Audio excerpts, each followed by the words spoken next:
Hello. Hello, everyone. Welcome once again to Time Theft Today. What work are you not doing today? Yeah. Let us know in the chat. Cassie, is it Saturday for you? What the Yes, I'm fuck? always Oh, this is so backwards. You're working on an early weekend. It's 9 a.m. your time. Yes. yeah. So this is supremely fucked up. I Freaking never get to do time theft on the clock, but I do contract work, so technically I could just charge some time Yes. to a contract. We support please, this. We absolutely support this. please do fraud. Um, oh, thank you for the subscription, Eternity Box. Thank you so Um, much. Yeah. I'm realizing I still have Callisto's Ko-fi that, which I should probably change now that we have a different guest. um, But we are joined today, everybody, by Cassie Withey-Rila. Did I pronounce that right? Yeah. Who is a public health researcher who's going to talk to us about a lot of really cool stuff, and also a regular. I almost said pisser. Piscord member, watcher of the stream, friend of the show. Um, thank you so much for not being that here. We have so much cool stuff to dive into not that one. today. Yeah, we Yes. have a beautiful guest screen too. So go follow them on the socials. Yes. But yes, thank you so much for joining us. And you are here. You are in the kind of public health realm, if I'm understanding correctly, right? So that is a big part of what we're going to be talking about here. Yeah, I work as a contract researcher for the University of Otago, mostly doing health research. I did a master's in public health, so that's definitely like my preferred discipline. But I actually have contracts with the medical school and anthropology departments. Basically, since I did my master's thesis and related to transgender health, people just want to hire me to be a professional trans expert on trans stuff. Yeah. That definitely happens. The like pigeonholing, and the fact that there's just not enough like in that realm. People's need for better competencies are just not being met, and so it's like we need to find a trans person to plug this hole immediately. Happens. Plug that hole. There's this dichotomy where people are like, they want to tokenize you. They want to just have the trans person to represent all of transness, which is obviously unreasonable. But then they also want someone that's an expert on actual trans health or trans health outcomes or whatever. So I actually have the capacity to do both of those things, but I generally prefer to just lead with my expertise rather than talking about like my personal experiences as a trans person. Yeah. Yeah, Did y'all I'm failing, I don't remember what it was called, so I'm not able to I'm failing to bring it up. But there was this really beautiful art piece by a trans person that is like, it looks like if I'm remembering it correctly, it looked like a art statement piece by that's next to a like piece of art, and it was like whoever a transgender woman, like I think she was maybe like native or something too, so like so it was like a transgender woman and then also her identity who lives here, and then like did this art piece, the and then artist it's like statement. artist statement, yeah, and then the rest is cut off because it's just like that's all that anybody cares about because they're just Yeah. That's actually really relevant to what we're going to be talking about with the marketization of self and like how when people are trying to scrabble to make ends meet under this capitalist hellscape, they often are like forced to just pick their identities up and use those to like sell themselves as a concept. And we see a lot of that on social media too, which is probably why that's such a hellscape also. Yeah, that was definitely a big tension when I was this comes up so much with people having to make that decision of how much do I it feels dirty having to almost like self-objectify in that way. I know that was a factor when a friend of mine who some of y'all who were following it on Instagram probably saw a friend of mine who's a Black trans person needed to crowdfund some emergency medical expenses, and I posted about that at the end of last year. And it was very like, okay, we're not going to use your picture because that just exposes you so much on a privacy level. But we are still gonna say that you're Black and trans and these things because like it feels really dirty, but I know that presenting it to my audience, they're gonna feel more like they'll feel more of like some appeal to do it. And yeah, and it being a competitive thing with other people who are also crowdfunding is just a really uncomfortable reality. So it's very cool to see that you have like such a big body of research on this topic because it helps validate what I think a lot of people have already perceived happening in this stuff. So Yeah, yeah. this study that we may be talking about today that I was involved in, the related to crowdfunding for medical transition services here in Aotearoa, New Zealand, is actually like the first study on this. There's a decent amount of crowdfunding research generally, and there's a decent amount specific to the United States because crowdfunding kind of was birthed out of the United States, unsurprisingly. The neoliberalist hellscape. Like GoFundMe is one of the biggest providers of healthcare funding, and like it has like per capita and like cost wise, I think it's surpassed multiple insurance providers. Like it's become one of the biggest providers of health services, and that's Yeah. profoundly fucked.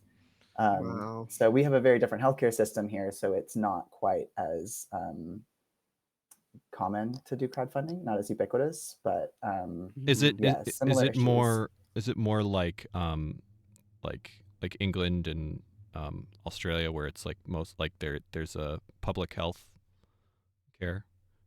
There's a big rabbit hole comparing healthcare systems. I don't know if actually is that interesting to people outside public health, but basically in New Zealand we do have a public healthcare system, but we're one of the countries that's got what's called a two-tiered system. So there is a government-funded, like free or low cost to users who are eligible healthcare system, but there's also this other layer of private healthcare on top of it, and so you Okay. can still get private insurance and go to private hospitals, and some of that's tied to people's work, some of it you just pay for it out of pocket.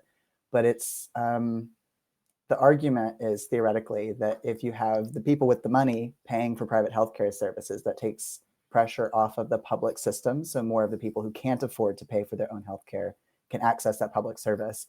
But shockingly, it doesn't work that way. Yeah. And so there's this whole complicated mess where doctors are pressured to work for the private system because they get more money and the hours are better, et cetera. They have nicer offices and on and on. And so it just makes the public system like more underfunded and more time poor and just more miserable for the people who are reliant on it. So it's like, yeah, it sounds good on paper, but it doesn't actually work out the way they think it's going to.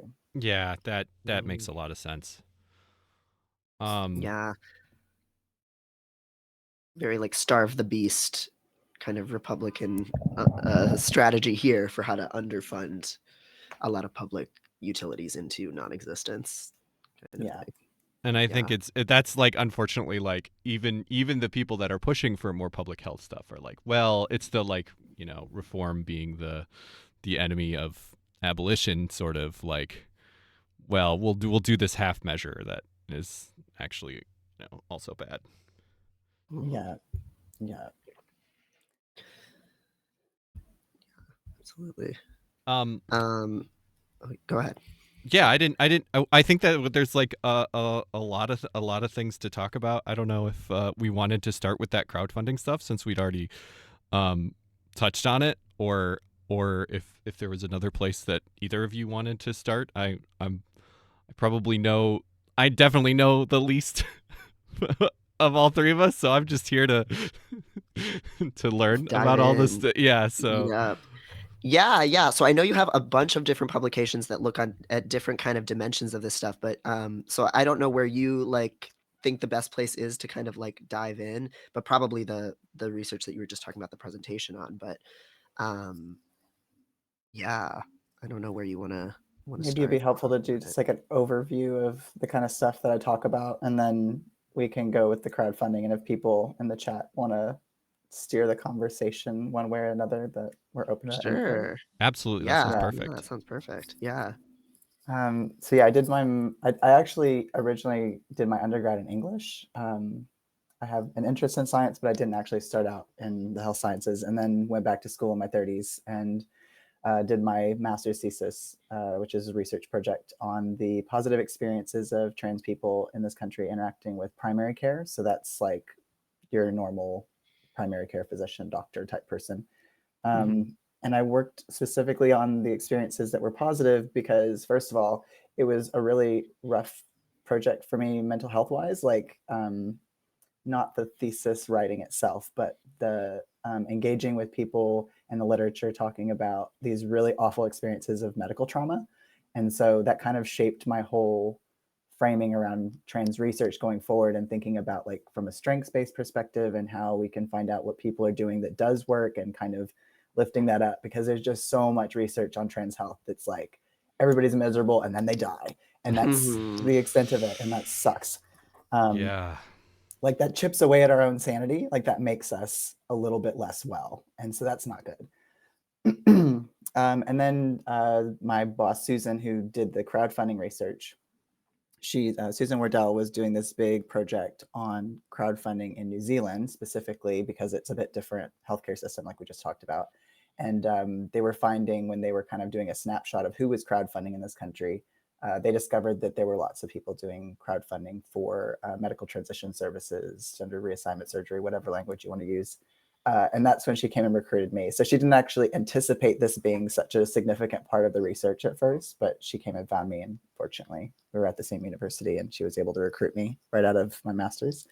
And then since then, I spent almost 2 years working on the PATH executive, which is the Professional Association for Transgender Health, Aotearoa, so our little PATH, and did a lot of work with them in advocacy. And right now I mostly do working on a research project around transgender heart health and breaking into the whole world of cardiovascular stuff, which is wild. And then also doing some teaching. I mostly work with clinicians and medical students, educating them about working with trans people, kind of wrapping their head around transness as a concept, and then the more practical stuff, like actually how to provide proper clinical care to people. I'm sure I'm forgetting something, but there's lots of coexisting, intersecting interests that I have around people's access to medical care and to health, and like what health is. And I specifically care about justice issues. So people who are fat, people who are trans, people who are indigenous, people who are, people of color, just all those kind of experiences that have those intersecting needs, because the healthcare system fails a lot of us, and all of our deliberations tied up together and all that. Yeah. I think just at a basic level of like the way I've experienced like I don't think there's a trans person who hasn't experienced being asked about trans stuff by their doctor, like asking for advice. Which usually when it happens, it's that's good because they recognize they don't, know certain things and are asking somebody who might know rather than just assuming they know.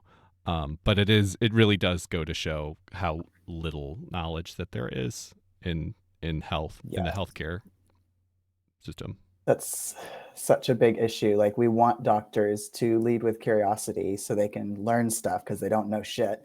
Right. But asking a patient really shifts that dynamic.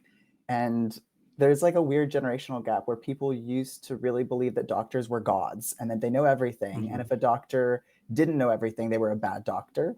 And now we've moved into an era where best practice is more like collaborative and like working with the patient. And that really works for a lot of marginalized groups, like chronically ill people and trans people and disabled people, like all are like, yeah, I'm an expert on my own shit, man.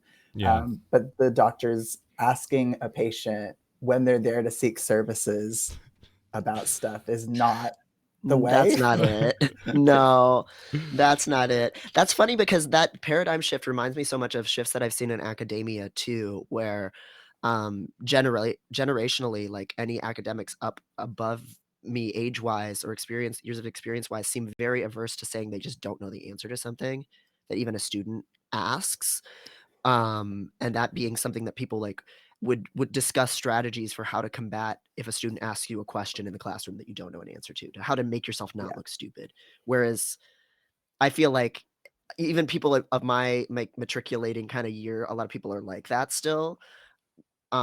Whereas like younger generations, it just feels way more like it's very hard for me to understand that position because it's of course I respect somebody more if they can say I don't know something, let's figure it out. Like it just is completely culturally different to me. But and that is cultural, because like here there's a term in Te Reo Maori, which is the indigenous language of the people from this country, called ako, and it's the word for learning, but it's inherently reciprocal. So it's not like top down. There is a person who's passing on knowledge like in a lecture theater. It's very much like I have something to learn from you and you have something to learn from me. So when I teach, I always talk to my students about that expectation that I will provide knowledge that I'm an expert in, whatever that means. But then also I'm going to be learning from them. And even if that's about how to teach more effectively, like that's like my students teach me a lot about what I need to be, like what information I need to be providing to them. And the idea that they can't teach me anything and that they're just there to be little sponges is just profoundly weird to me. Yeah, I've even heard that in the context of the literature on, obviously intelligence testing is very racist and ableist. It's a rotten enterprise to its core. But on top of that, just even like the way that we individualistically measure a lot of things like aptitude or intelligence, if you're from a cultural milieu where knowledge isn't like existing separately within an individual person in that way, and it is inherently interpersonal, it doesn't make sense in that context to ask someone, do you know the answer to this question, and not give them like tools to actually answer it. Like it just, even the enterprise of testing someone doesn't make sense. Like it's just a very like white supremacist like cultural idea. Like what if we conceived of knowledge and knowing as like a social construct or like a mycelium network, where it's like knowledge is not one individual testing well or knowing facts. It's really about like what we hold as a collective, what we can do as a collective. Like I think that that's, if anybody has any recommendations or where to read more about that, I'm real keen to, thinking about knowledge as something a society has rather than an individual is very, very interesting stuff. I did want to shout out, thank you so much. It's Farrar. I'm canceling Twitch subs due to the price increase, so this is my last subiversary. Thank you so much for sticking around so long. Could you remind me the best way to give you money without tipping Jeff Bezos? I think right now, I don't think we have a good way. We should have one, but you should definitely subscribe to Devin's Substack if you haven't. Oh no, don't say that. No, I was gonna just say the one other way to do it would be to send me money on PayPal and then trust that I actually do give it to Maddie, which is pretty sussy also, but does happen. We did do that for a while, but we need to make like a Ko-fi or something like that. But also, yes. you know, thank you for being here, and fuck Jeff Bezos. You can, you know, you can just kill a local cop for us. I don't know. I was gonna say just about the IQ test stuff. I saw this thing on Twitter that was like, it was like comparing IQ test scores in different European countries as like, well, these countries are smarter than other countries, and it's like, no, actually, they should all be 100%. That should all be 100 on average. IQ should be 100. Always, because that's the point. It's like, this is actually a map of how well did the IQ tests localize their tests, because like if the average is not 100, then it doesn't, then you localized it bad, because it should be 100. And it's like, that just shows how bad IQ tests are. No, it doesn't make any fucking sense. Apparently in the United States, when we unleaded gasoline widely across the whole country, the IQ average went up a couple points, because the amount of damage that lead exposure does to people's like cognitive functioning and their neurology was so widespread, like that lifted it up. And I think that's a really good example actually of like public health. Like that's the kind of thing that we do, is thinking about these health outcomes on like a population level. But I think about that a lot, like who is exposed to these harmful environmental factors, and where that's going to impact. Yeah. And like that of course makes me think about like long COVID and today's current exposures, microplastics in the Yeah. brain. We don't even know what the hell we're going with that. But before we get into that, I do want to first ask about some of your initial research about positive trans healthcare experiences, because Yeah. again, like you said, we always hear the problems, and that's very important to highlight. Uh, but it is that even for the sake of the like cis providers who actually genuinely want to do a good job, hearing only the problems doesn't necessarily give them best practices or a roadmap out of being hard to deal with. Anyway, so I'm be really curious to hear some of the positive experiences that you learned about from your research that surprised you or genuinely impressed you, or things that you feel like this really needs to be considered more of a best practice, or I wish I knew more providers knew that they could do this, if anything comes to mind. Yeah, that's actually one of the other reasons why we formulated my master's thesis, we being my supervisors and myself, to be about positive experiences, is because it's like doctors, the number one thing I get asked by doctors is like for a checklist, like just tell me what to do, just tell me what to say, give me a little list of the do's and the don'ts. And ultimately telling them what to do, best practice, is much more effective than just being like, well, don't dead name them and don't mispronoun them and don't be disrespectful and don't ask them weird and invasive questions, like giving them an idea of what they can do, like not to be a body cop apologist, but most of them actually want to do right by their patients, and they often struggle with this idea that they don't know, kind of like we were talking about a second ago. Like if Mhm. you don't know, like being able to say I don't know and I need to do something about that, and then actually having the time and space to do it, because most doctors, at least in this country, are incredibly overworked and have very short periods of time allocated to talking to patients. And so it's like, what are you going to get done in 15 minutes? Like honestly, not much. um, yeah, so when I asked, my research question was interviewing people, I asked everybody about positive experiences, and every single participant still told me about what sucked and what went wrong and how the system was failing trans people. So even asking specifically about what was good, they were like, but I have to contextualize the good by explaining that Mhm. everything else is garbage.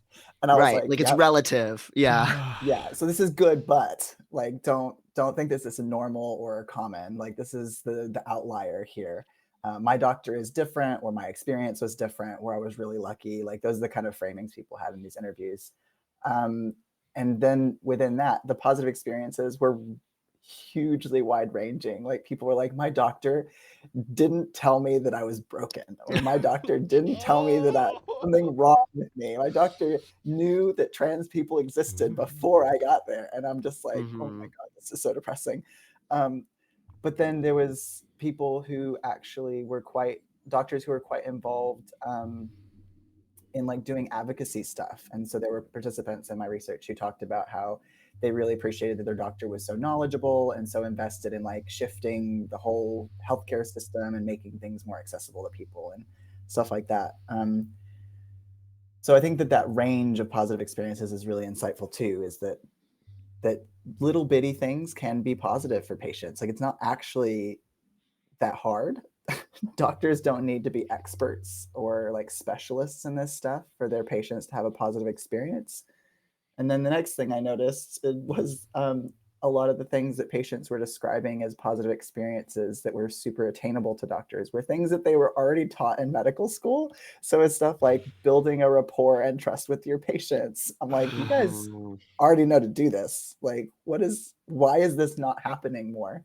Yeah. Um, but I will caveat that with there's a lot of research that shows that trans people, and I'm sure other marginalized groups also, not just having negative experiences with the doctor being a barrier to seeking medical support, but also just anticipating it. Like you don't actually have to have experienced medical trauma yourself to worry about that happening to you.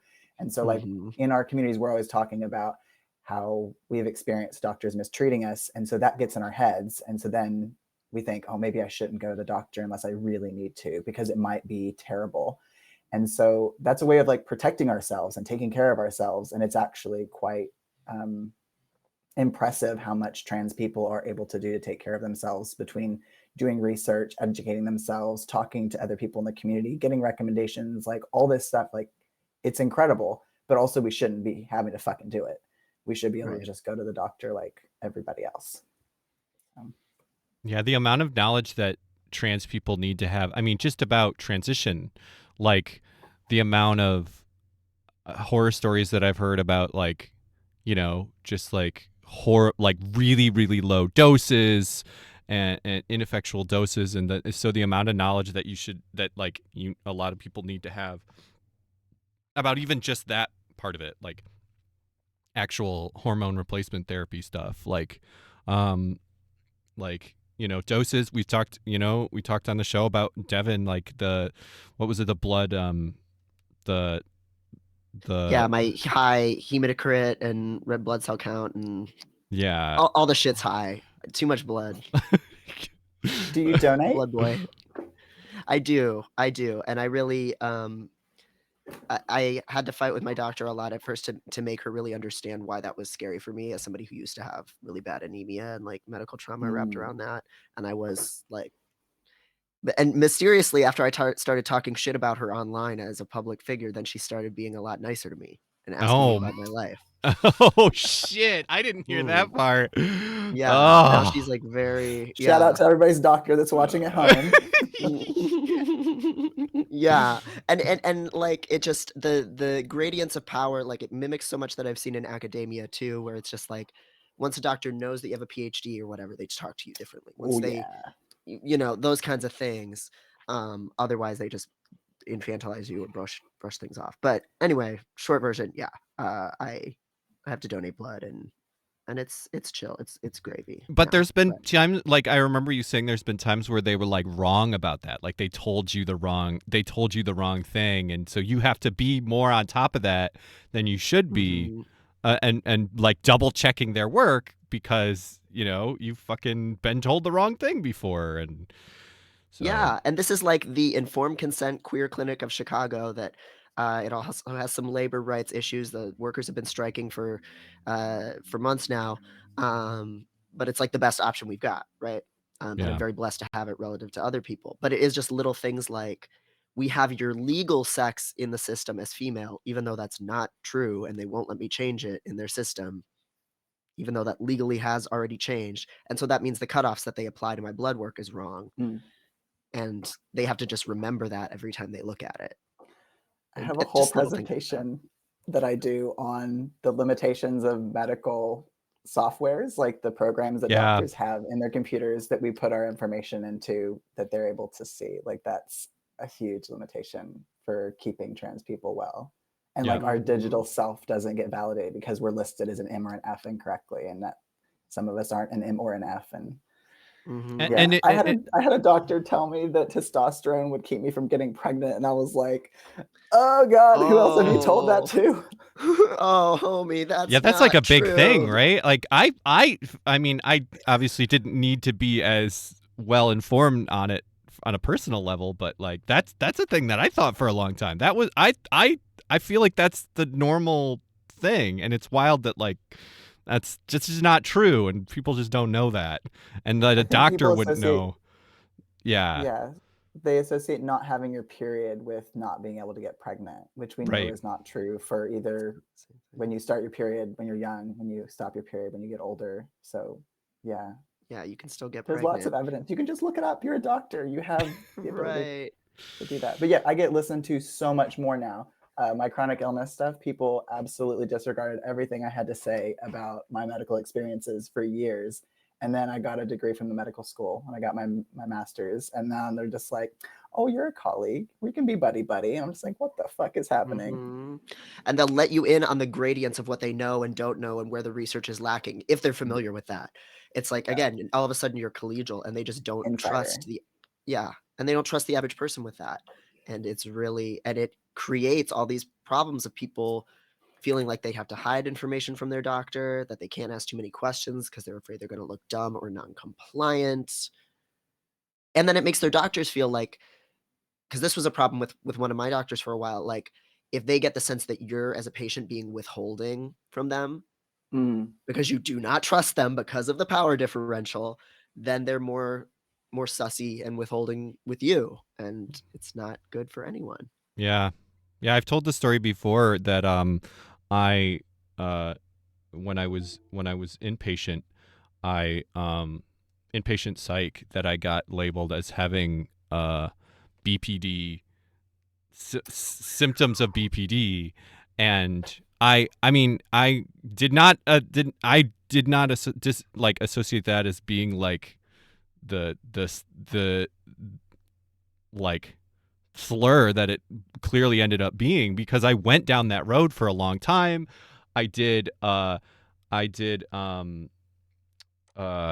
is the therapy, um DBT. DBT for a long time, which was I mean, DBT is great, but I for like almost a year, I was like, well, let's see if I have BPD and go down that road, and it just wasn't true. Like, and I realized later, like, it was literally just because at the time I had strong feelings about the medications that I was on, and so because I was like adamant about seeing a psychiatrist and having my medications changed because they weren't fucking right, then I was just labeled as like, you know,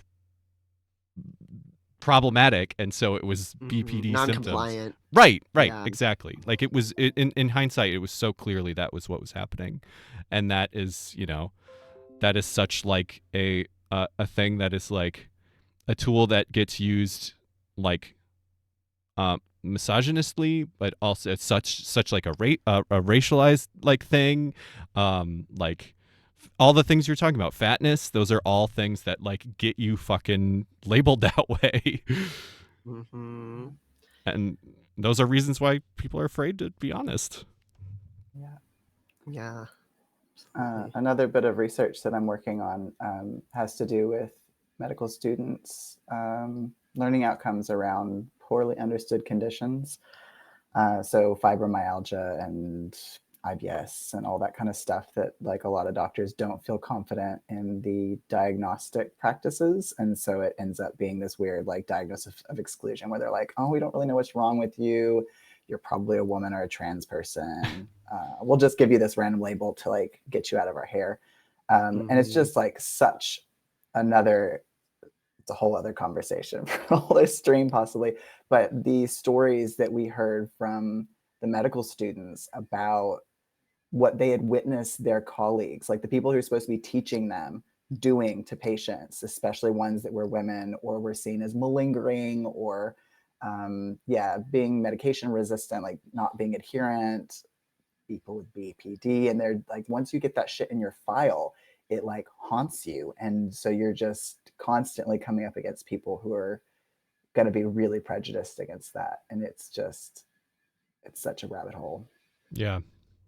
Yeah. And it's just so stark how much a lot of it just reflects the doctor or the nurses, the provider's own frustration with like, I've tried everything I know and you're still complaining. I don't have time for this. I can't help. And so I'm going to localize that frustration within you as the patient. One thing I wanted to talk a little bit more about that you said in your research, a lot of the positive outcomes trans patients had, it has to do with that fundamental stuff of building trusting relationships with patients and giving them time. And just one thing I wanted to talk about, and we all know this already, right, is just how systemically it's made impossible for medical providers to actually give patients that amount of attention. Artistic Bum had a comment in the chat. I had the best doctor for a couple of years who was very collaborative and open and non-judgmental.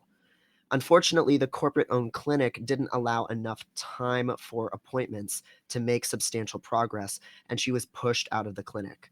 Not sure if she was let go or left voluntarily. I'm sure many of us have stories like that.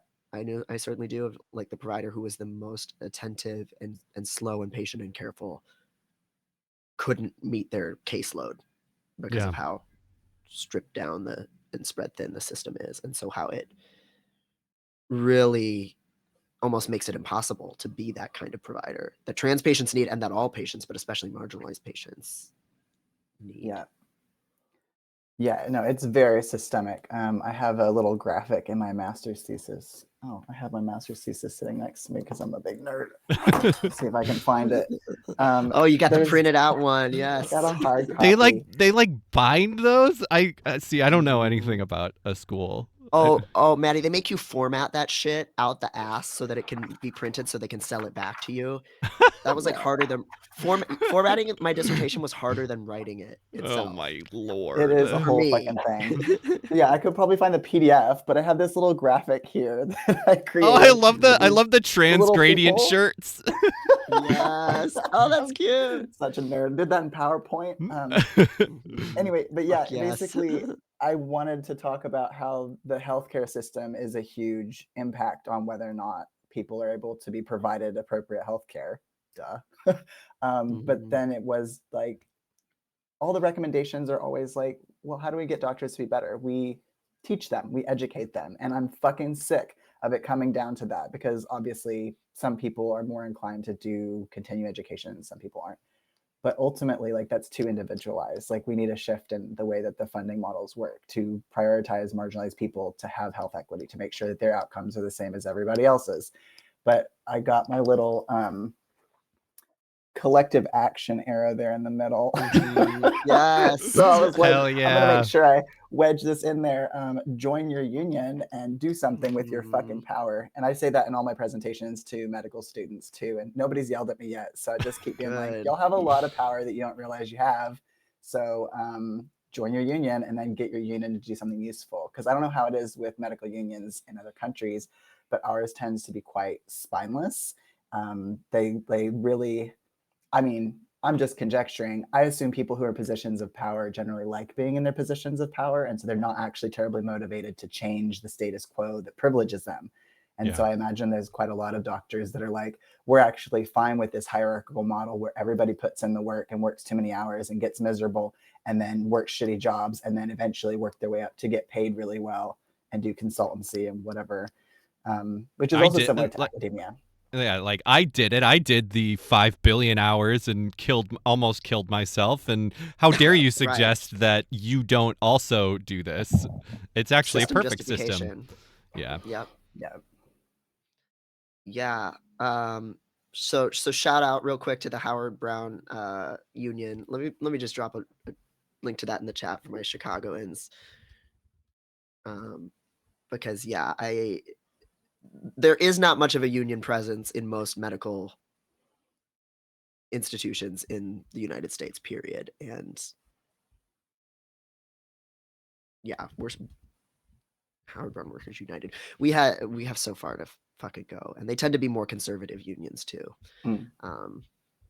But like it's so fucked on every level right now, with not only shortage of healthcare workers that being created by the long hours and the complete inaccessibility to anybody with any physical disabilities and other disabilities from even working in the field. So then you have less of those competencies that would be relevant to these marginalized groups. Not to mention the like, we all heard the horror stories for in 2020. Like, we all heard how much of a fucking nightmare that was, and everybody put those little fucking, I don't know, here anyway, everybody put those like your healthcare heroes fucking yard signs out, and then everybody forgot about it. And what happened was as far as I know, all of the healthcare workers got fucking pay cuts and all that shit because and not to mention long COVID, but also like pay cuts and layoffs because even though the healthcare system was under way more stress than it ever had been in modern history, actually the things that make money, like the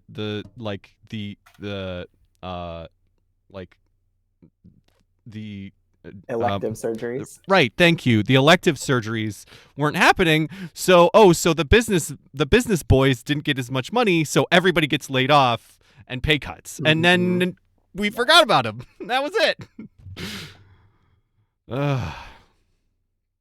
Yep. It's fucking dire.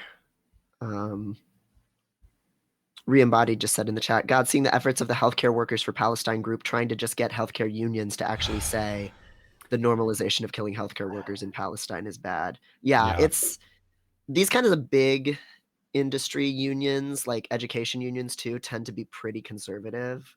And you have to really fight to keep them from being any other way. So yeah, here in Chicago, Howard Brown Health, which I would still, if you're a trans person in Chicago, I would still unfortunately just have to say going there is the best option you've got. But all of the thrift stores, Brown Elephant, that help fund Howard Brown, workers are still asking for us to boycott them. They've had a ton of healthcare workers strikes over the past few months. The CEO just resigned, so let's hope something cool happens there. Though, you know, don't hold your breath on the new CEO being any better. Yeah. But CEOs as a class, not great. yeah, they're being a CEO is already not. We're already fucked. But so some of this stuff is part of why, and I did like Cassie, you calling doctors body cops. As much as that is true, and I'm really averse to that authoritarian structure, this is a group that I do have a lot of sympathy for because of how much trauma and exhaustion they endure and how much that makes you less capable of being compassionate for your patients and showing up for them. Yeah, definitely have more sympathy for their working conditions than a lot of hierarchical kind of roles like that, because the work that medical students put in, they're so young, most of them, and it's so competitive, and they just work themselves to the bone, and then they go out as junior doctors or whatever they're called in different countries and just get Residents, the I think? worst shifts. Yeah, like they do the like 60-hour shifts and like sleeping in on call room. Like I know a lot of this stuff is informed by the TV shows that I watch about medical stuff, but it's like the working conditions are real poor.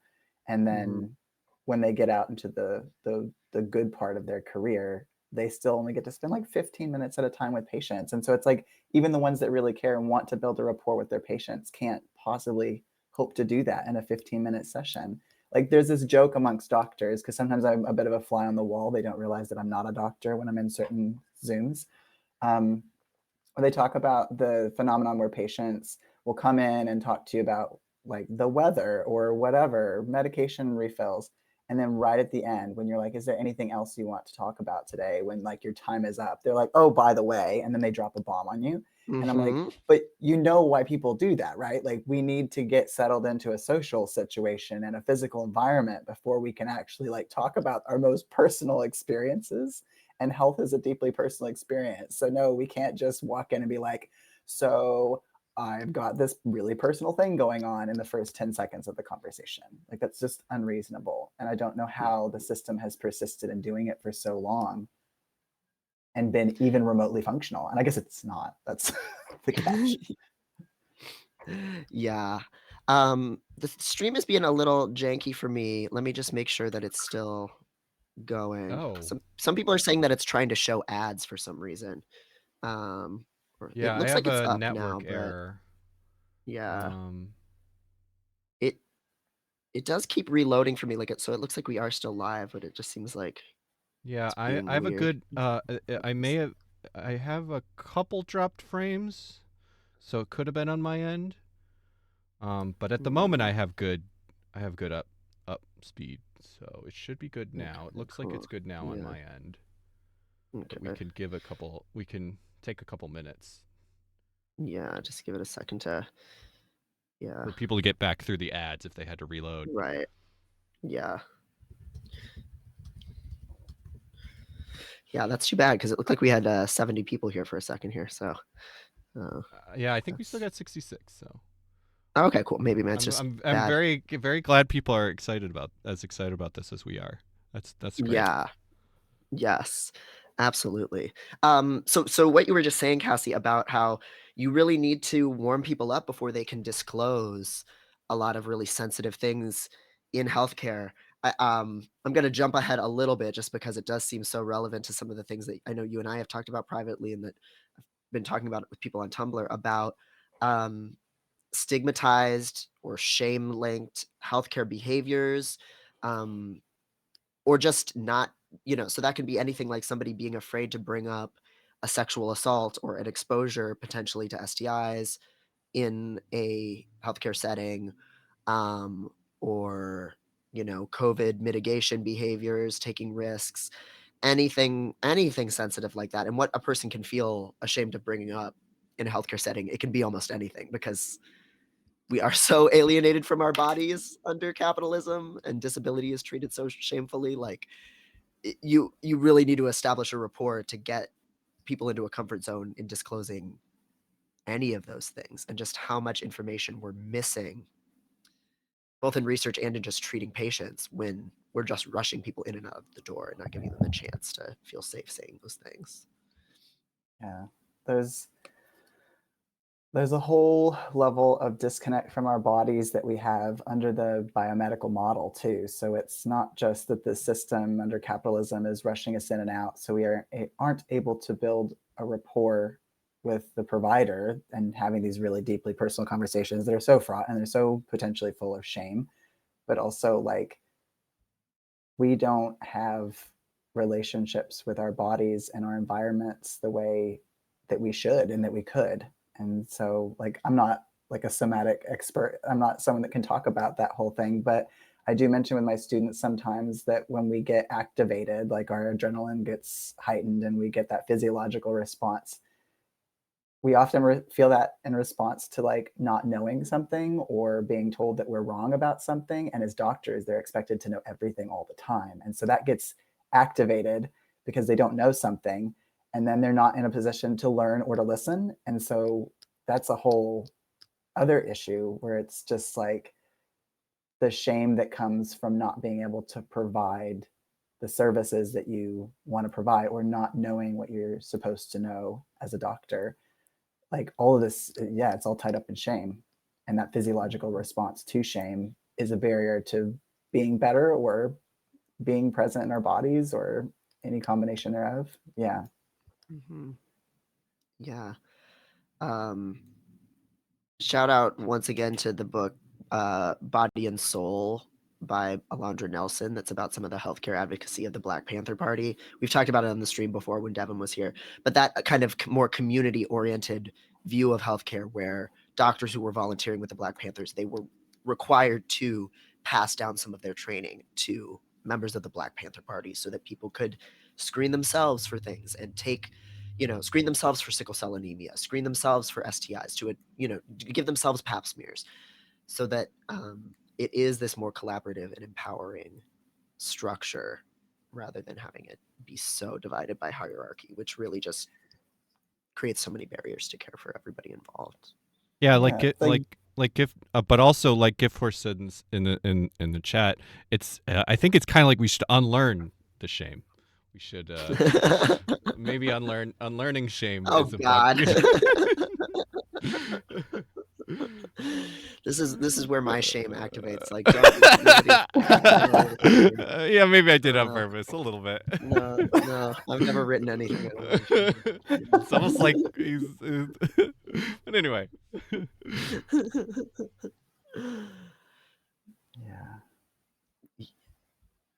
Yeah, it's Saxogeneity said in the chat. I mean, there's a whole thing in the medical profession about the out the door question too, and that's usually the most important one. Yeah. Yep. Yeah, that's absolutely what I was talking about a minute ago with the bomb that people drop at the end. It's like, yeah, bearing the lead. It's hiding the real issue. You can talk about whatever for 15 minutes, and then you're like, okay, I really need to get this out, because this is the actual reason that I came here today. The thing I'm actually stressed about, the thing that's at the top of my mind. Mm-hmm. Yeah. That happens in therapy too. That's like such a trope in any kind of psychotherapy, is like somebody just kind of hems and haws about what's going on at work for 40 minutes, and then at minute 50 they're like, here's this absolutely traumatic thing that happened a day ago, and this is why I called you. Yeah, I've definitely that's what I kept thinking about, because it wasn't on purpose. It wasn't like I needed to get, it was definitely like I have this one specific thing that I think about it a lot, because it helps me remember to just say the thing that probably is on my mind in the beginning of therapy so we can talk about it.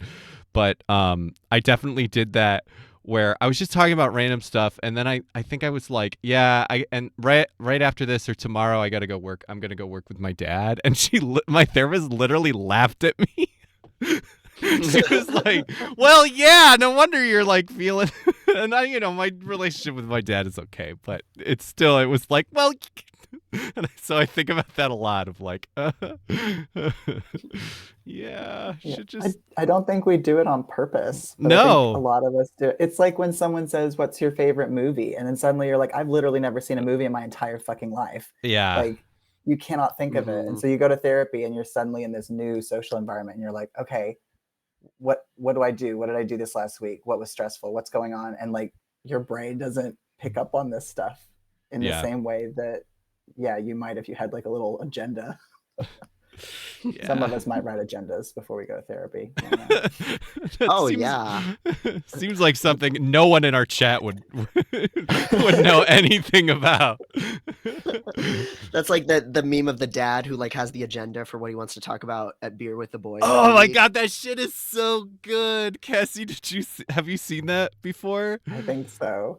It's like Yeah. him and the boys get together at the pub, and and there's like they have an agenda, and it's just like, oh, it's so good. Yeah, it's like, is so and so gonna like, some sports thing. Is so and so gonna be able to pull it out for the Raiders or blah blah blah. Cleaned the gutters this week. Like what's everybody's opinion on blue tick hounds? Like just, Yeah. fucking Yeah. talk to the boys. Wholesome masculinity. How have we not Yeah. yes, how have we not talked about that on the stream, because that is just so so us. Yeah. Saxogeneity in the chat said, "How are you? I'm great. Okay, I got hit by a car. Is that normal?" Yeah.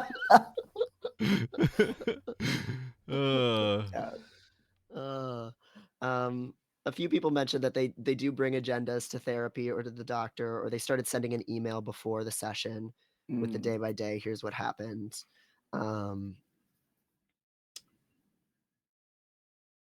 Gift Horse said a therapist method could just be like, "What do you want to talk about today?" You start on a topic. No, try again, and so on. I need one until of they those. hit the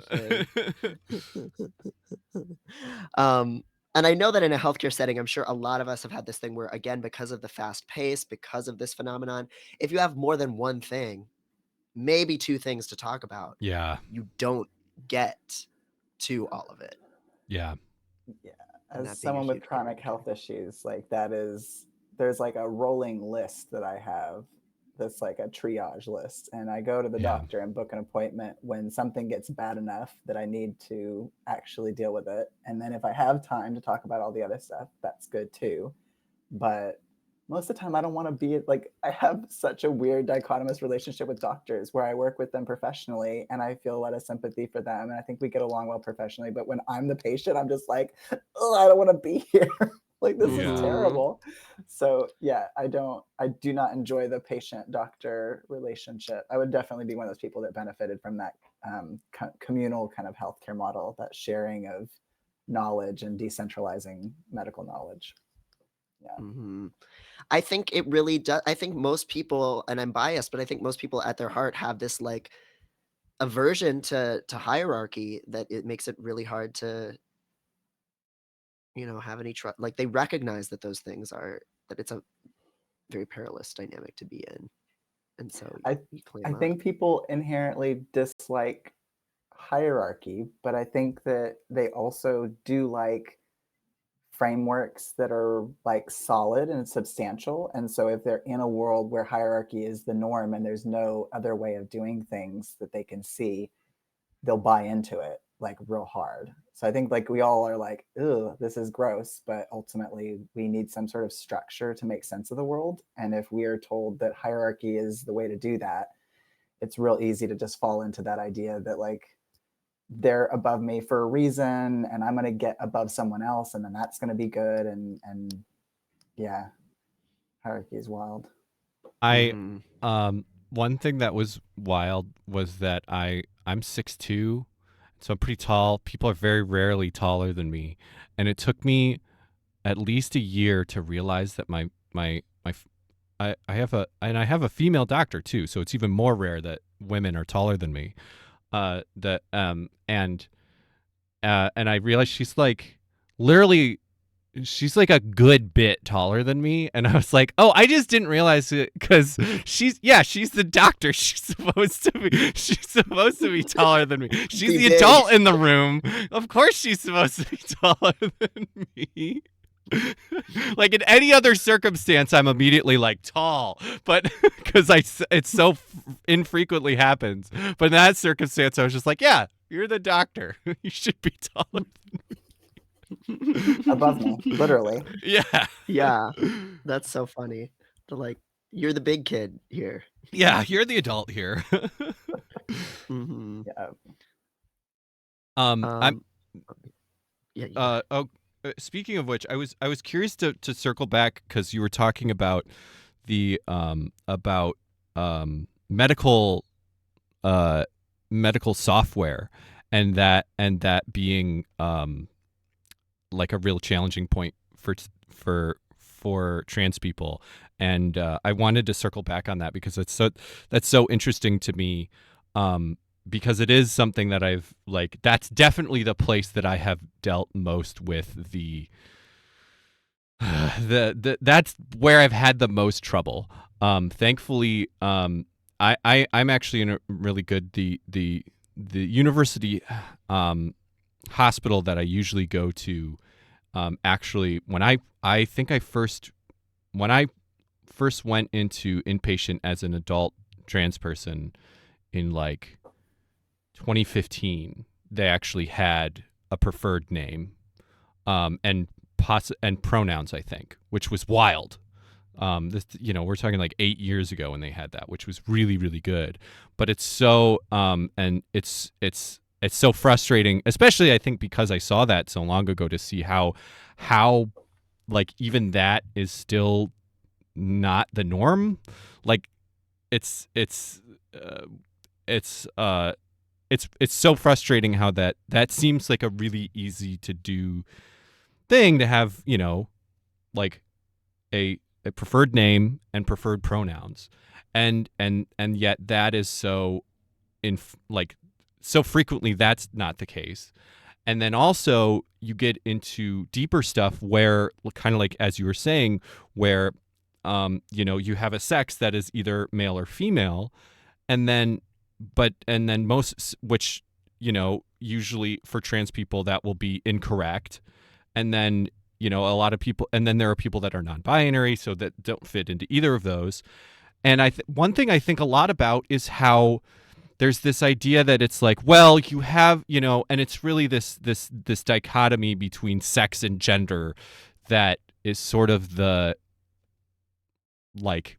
mainstay explanation for how trans people work is, there is sex, which is like genitalia and chromosomes, and that is kind of immutable. And then there's gender, which is this thing that is just subjective, when that is so not how cut and dry it is. And I wonder, and so there's this idea that like, well, yes, you're transgender, and so your gender, for me, my gender identity is female, and so people should refer to you that way, but doctors need to know that actually your sex is male. And it's like, well, okay, but why do doctors need to know that, first of all? Because generally in society, like somebody was saying, like earlier when you talked about that, somebody was saying like, why do we have legally defined fucking sex identification, which is a huge thing we could get into. But then it's like, okay, so doctors probably do need to know that I'm transgender, right? Like they probably do need to know that my biology is not the same as a cis woman's. But it's also saying my sex is male does not actually explain the whole thing. And that is like because my biology has been radically altered by hormones. I mean, so much of what is identifiable as like male or female is due to hormones, and so it's like, what actually are those differences between, like, what do doctors actually need to know when you're talking about sex dichotomy, and what would be a better system that would include trans people? Like, I guess I'm asking a bunch of different questions there, but yeah, I think that's a big question that I have, of like, how, like, yeah, how are doctors, what are the things that doctors actually need to know, and how could about, trans people's biology, and how could we do that better in software, I guess is. There's a lot to unpack there. Yeah. It's a rich vein. Yeah. Yeah, that's a good way to put it. The first thing I'll say is I have a pretty unpopular opinion about that sex gender dichotomy. I don't really like the way that we have gone down this rabbit hole of segregating sex and gender as being this absolute. Yeah, totally. I should be clear that that was what I was saying, is that's like the way that we explain it, and yet it's not actually that accurate. I think that you might be, or we might be, a bit uncommon in that. I think that a lot of people have bought into, obviously non-trans people have definitely bought that whole line, hook, line, and sinker, or they're just like, sex is real and gender is fake. But there's this whole area of research that I'm learning about now from the 50s about the coining of the concept of gender, and this guy named John Money, who's actually from New Zealand and then moved to the United States. That's like a fucking rabbit hole in and of itself. But there's actually a lot of really interesting historical stuff around how sex was socially constructed just as much as gender is. And so I feel like we're kind of breaking something into two categories and saying, oh, well, this one is based in biological fact and this one's more of a social construct, but they're both social constructs. Like sex as a concept is something that we conceived as a society by looking at things that we were able to observe and then going, what should we label this? And as we learn more, we change the labels. And as we understand more, we change the labels. It used to be that I think it was the Greeks just thought that the vagina was an inside out penis. Like there's all these ways of conceiving this. They were kind of cooking. Like, is that really who you want to be basing your ideas on? I think not. And like a lot of this stuff there were these political categories of men and women or male and female, because those two things meant the same thing. Like people now, unless you're in a medical environment, do not differentiate between female and woman. Like they use them interchangeably. Most of the time, people just say male and man or female and woman. But yeah, to have this idea that they are completely separate from each other, and therefore if you have a sex that is one way and a gender that doesn't match the way you would expect your transgender, is just like weirdly formulaic and reductionist in my opinion. Totally. So I agree with you that it's not as useful. And then when I think about the next stage of that massive conversation, I think about like data collection, when we're doing either surveillance data collection or actual like investigative research. We need a way to differentiate trans people from cis people, and we don't have very good ways of doing that. And most surveys and most data collection just has male or female or M or F. I know, Devin, you're just like, I know. I'm like, I got to pull up some of my favorite bad ones, but please keep talking. It's a whole fucking mess. And so there's like best practice on data collection now that is the best way to differentiate when people are responding to your survey or your data respondents, you know that they're trans or not. Because previously, I'm not a biostatistician, so I'm not able to talk about like the number side of things, but basically we have all this information about our population and we ask if they're male or female, but we don't actually know how people are answering that. So if someone's transgender, if they're saying, oh, they probably want to know what my physiological body is like, so I'm going to say that I'm this, or if they're like, oh, they want to know what gender I am, so I'm going to say this, or if they're like me and they're like, there's not an option for me, what am I supposed to fucking do here? Or they just don't fill out the fucking survey. Right. And so we don't know to which degree that happens and which way it falls. And so we literally just don't know how off our data is. And it's off. It's definitely off, but we don't know by how much. It could be a teeny tiny little sliver, and so it doesn't matter. Or it could be enough that if we had an understanding of who in this population was actually transgender, who had responded to this or was part of this data collection, that it would actually not show the same results. Meaning when we look at how we've analyzed it, it may be like, oh, we thought that there was a big difference between men and women, but actually it was only by a sliver. And then like it just went over a threshold. I'm not explaining this terribly well because I haven't taken epidemiology in a while. But yeah, so it's this like, it's kind of like with COVID where we don't know to what degree people's risk factors have changed now that basically everyone's been exposed to it or has had it. We don't know when we look at cardiovascular data, we're looking at old data that no longer matters because now everyone's risk of getting certain health issues is different because we've all had COVID or most of us have. So it's like on a global scale, our understanding of the world from data is just off and we don't know by how much. And that is like existentially terrifying to me as someone who works in this field because I'm like, so I have all this literature I'm supposed to base my actions on, but it's all crap. Like I can't use any of it anymore. Yeah. Oh gosh. And there was so many other things that you just were talking about, Maddie. It was about the digital software. Devin, did you want to jump in with your terrible studies real quick before we get back to that? Oh yeah. I used to have a hashtag on Twitter that was just bad gender measures. Let me see if I can find some of the worst on there. I have a gender failure folder on my laptop that I take screenshots and stuff. Of course, once I had that be a hashtag, people would send me ones that were just like male or female were the options, and you're like, well, you're right, that is a stupid one too. It is bad. Yeah. I do have one that that somebody sent me. Like the standard one is that I see that's bad is the male, female, or transgender, right? Like that's the one that's like normal and is like really bad. It's like that doesn't make any fucking sense, yo. Like yeah. Those are separate things. And I have a whole piece on Medium about how to like slightly make these things better. This one just says it's complicated. I still like that. Yeah, which is fair. This is one where I called out some research lab. I'll just get on the data collection site, the paid data collection site, prolific.ac, and I'll just lie on gender measures for people's studies. So I've just like fucked up a bunch of people's dissertations and etc. Just fuck y'all.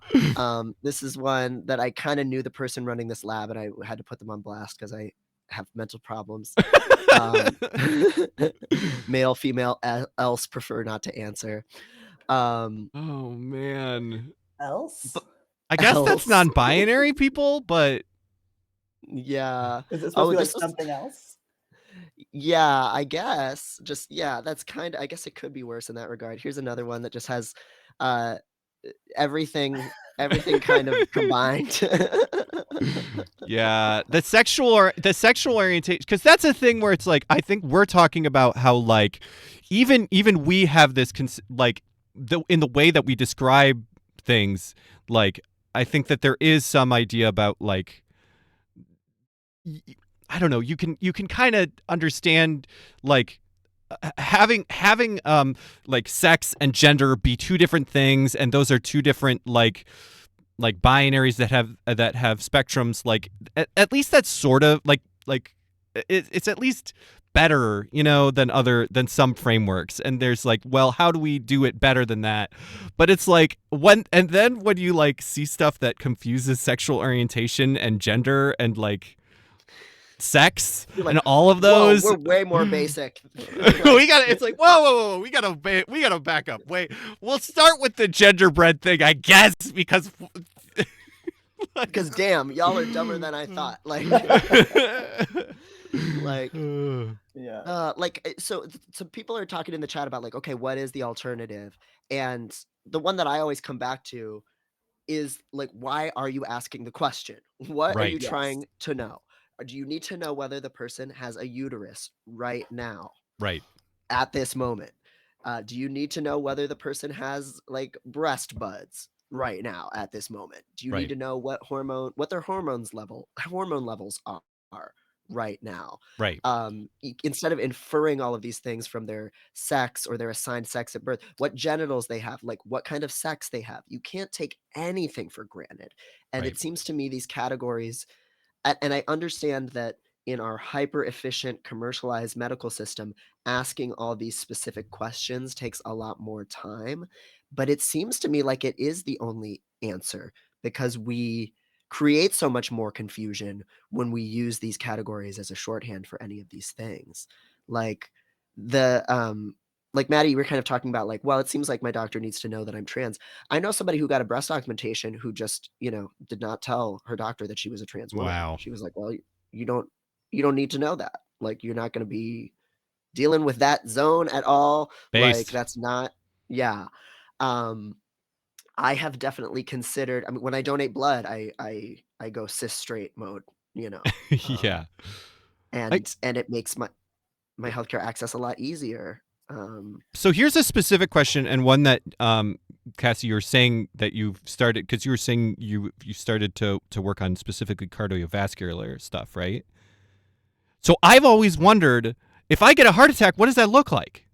That's one thing I don't know. I think I've tried to look it up. I literally, do you know? I would like to know, like literally, because men are supposed to have their arm hurt, right? And women Versus don't. neck, and for women, right? So the problem, first, I just want to put a pin in that thing you were just talking about proxies, because that is like 100% the issue with so many of these things, is that we're using that shorthand. But yeah, when it comes to cardiovascular stuff, we don't really know yet. So let's back up and pretend we're living in a pre-COVID era, before everyone's had like a bunch of stuff happen that's going to impact their cardiovascular outcomes. We had a pretty large amount of data around people's, risk factors and what it looks like when they have these events, et cetera.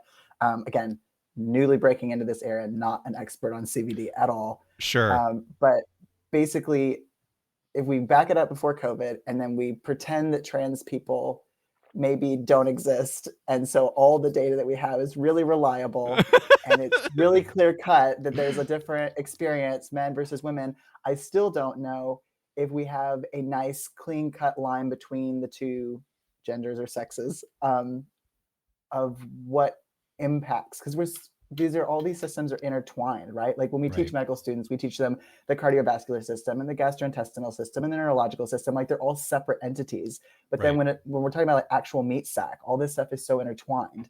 So I don't know how much hormones are the dictator of what like an MI, myocardial infarction, looks like, versus muscle mass or lipid levels. Like there's so many things that all these different bodily systems are impacting each other on, so that like maybe if there's a cardiovascular specialist who does know the answer to this question, like let us know in the chat. But I've wondered this I've wondered this for a decade since I transitioned, and I've never I will come back to you when I figure it out. That's the goal of this kind of research. I mean, our level is quite exploratory, so we're really starting out with trying to figure out what trans people in this country think about cardiovascular health specific to trans people, and what our knowledge base is. Do we know about it? Do we think it's important? Do we think we have special needs different from cisgender people, stuff like that? But there is research that's happening globally. There's a bunch of stuff in Europe right now where they're actually studying those like biomarker stuff, like the really hard sciencey side of things. So it is out there, and hopefully in the nearish future, I will be able to give you more information, because we have like literature reviews and stuff going on. Yeah, so many pens. I'm losing track of all this stuff. I'm sorry. Yeah, well, can I just say real quick, like also anytime we're talking about the subjective experience of how something feels, there's gender in there, baby. Like men report less anxiety and less depression because men aren't supposed to have those feelings or whatever. It's more complicated than that, because, men do get emotional latitude when it comes to punching holes in walls, right? Like it's not that men are more emotionally repressed in all ways, but like we live in a society, and so what body cues a person notices, or whether they even are going to voice that they're experiencing pain, is gendered. So that also poisons the well innately. So when we draw any conclusions about like, oh, supposedly biologically these people feel things differently, it's like, Well, no. What aspects of their body are they even permitted to talk about, and in what ways? Yeah. And how do they report that? And how is that data collected? Is it appropriate for their gender? Is it culturally appropriate? Who's analyzing the data? How sexist is that motherfucker? Like, it's just, I hate to break it to all the nerds in the world, but like the more you learn about data and the way that it's collected, especially around health science, like the less faith you have in any of it. And that's a conversation to have about academia too. Before I started doing this show and started to, like, learning things from you, Devin, I just assumed, like, I assumed when I heard about a study that I was like, oh, well, surely they account for class, right? That was the thing I was like, well, surely that's the big thing, is like how much fucking, like, they try to account for that stuff, and the big thing, like, at least class, right? And it's like, oh no, every study on Earth is just white college men. It's like, what do you pretty mean? much. What do you mean? And they measure, demographics in terms of, they measure gender really shittily, race, maybe age, throw that in there, because this is what we always do. Yeah, the number of times people ask about SES and if they do it in any way other than just what's your current income, which isn't the full picture. Useless. Right. It's useless, and that's most studies. And yeah, one of my first tattoos that I got in grad school, it's a bell curve, and underneath it has a quote from the psychologist Heinz Eysenck that says, "If it cannot be measured, it doesn't exist." Guess what? Nothing exists. Oh boy. But anyway, one big pin that you Cassie, you wanted to come back to was Devin was talking about like, your question is about the software. Yeah. Oh yeah. Go back to that real quick. And you were talking about, like, Devin was talking about how really it's a question of, like, do you have a uterus, or do you have, what is your hormone levels and stuff like that. Yeah, so 100% agreed that, like, we need to get away from these proxies, because we're asking people, are you a woman, when we're actually, like, not needing to know that information. It's not necessarily relevant. And so, Right. like, I 100% agree that when you're doing data collection, you should be asking questions that are relevant and necessary, instead of just tacking on this, like, standard boilerplate, like 5 demographics questions, so that you supposedly are able to take what the insightful answers are and then divide it by gender or ethnicity or whatever. And it's like, that's not always appropriate or relevant. Anyway, that's a whole other morass. But with the medical stuff specifically, when we're asking people about whether they're a man or a woman, we're actually asking about body parts. And so, I'm so bad with names. I'm going to blank on the doctor who created one of the ones that I use. But there's this thing called an organ inventory. Just Dorsey, Dr. Dorsey. She's a trans woman herself. I can find that information for later if people are interested. But there's multiple versions of it. They're called organ inventories, and it's kind of something that you would do on, like, an intake session when you're getting to know someone's medical history anyway.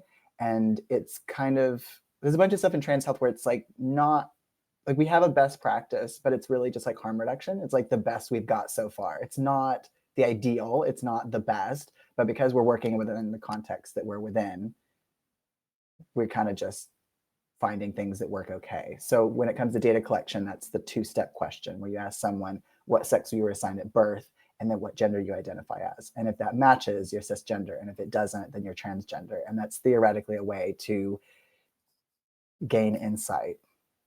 It's so limited though. It's I mean, we haven't even talked about intersex people in this discussion too, which adds like a whole different thing. It's like, I mean, I know how frustrating it is as a trans person to look like M or F, and it's like, what do you do as an intersex person too, where it's like, well, and that's especially fraught because intersex experiences, and I'm not an expert on intersex stuff, but from my understanding and the bit of research that I've done is that their experience, intersex people's experience of medicalization is very, very different from trans people's, because sometimes they are given non-consensual procedures when they're infants. Sometimes they don't know until they hit puberty or are struggling with fertility issues, or until they, I don't know, have their chromosomes checked for some reason or another. Like, a lot of people spend their lives not knowing that they're intersex and then discovering it later in life. And so there's a very different need when they're seeking services.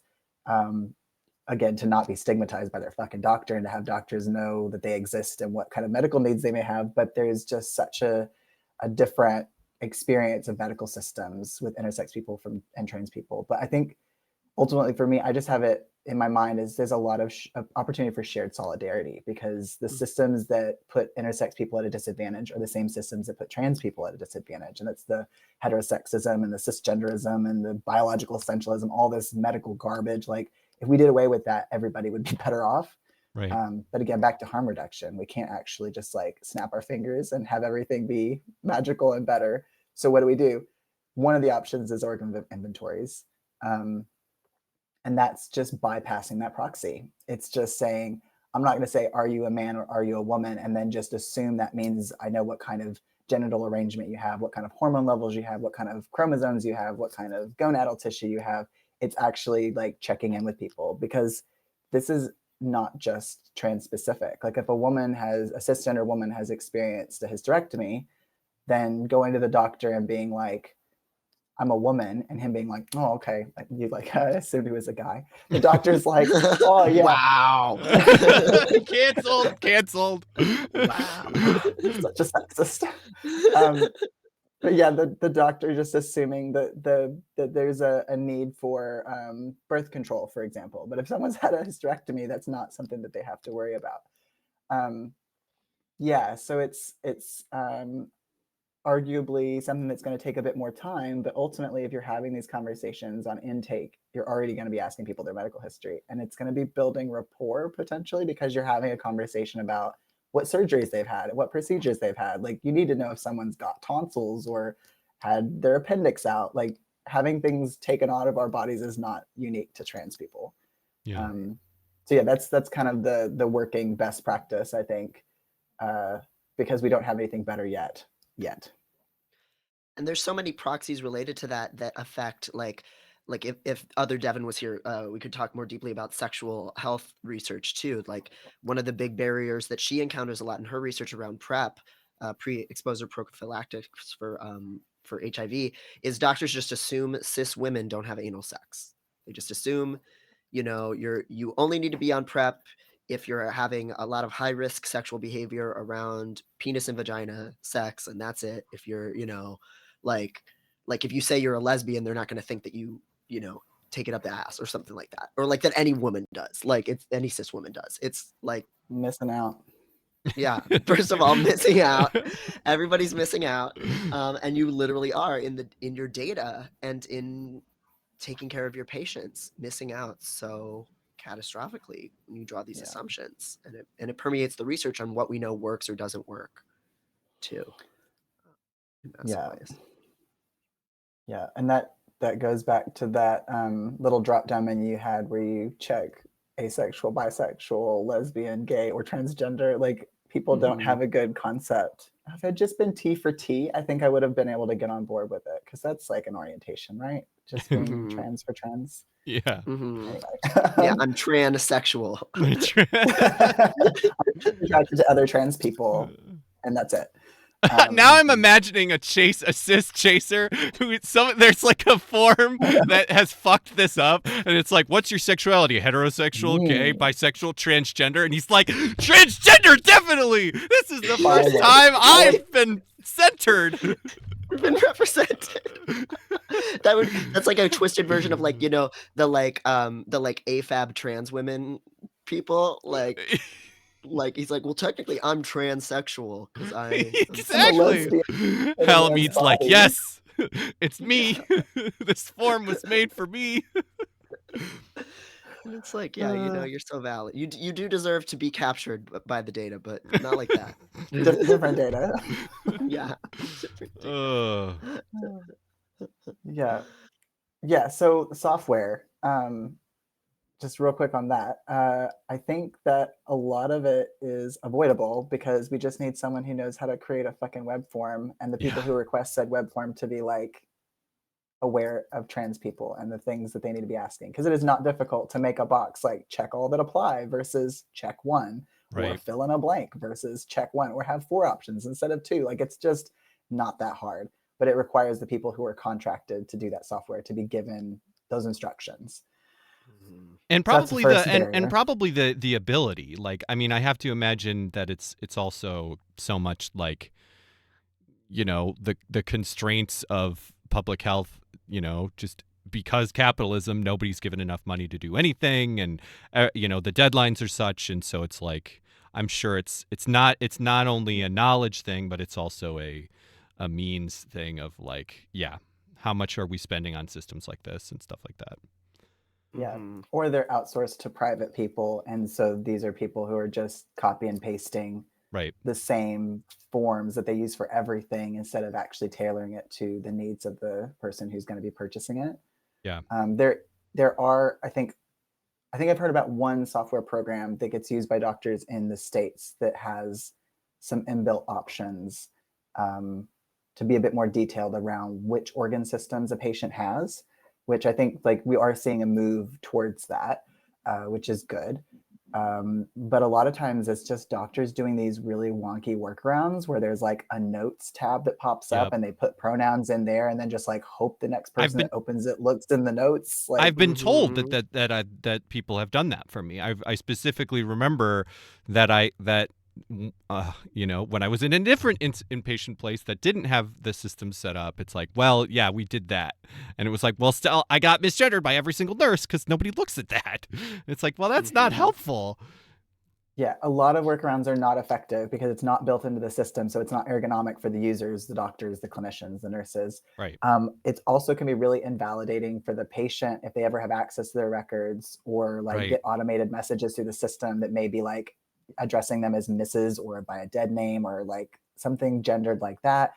So it's like your digital self is not being accurately represented. And we all know like having a misdiagnosis in there that's stigmatized can fuck your world. Like, it's Yeah. just more of the same stuff where it's not as collaborative as it could be. And that's actually the recommendation we often give to doctors when they have these software systems that are really limited is we just ask them to be clear and transparent with the patients and be like, look, this system requires this.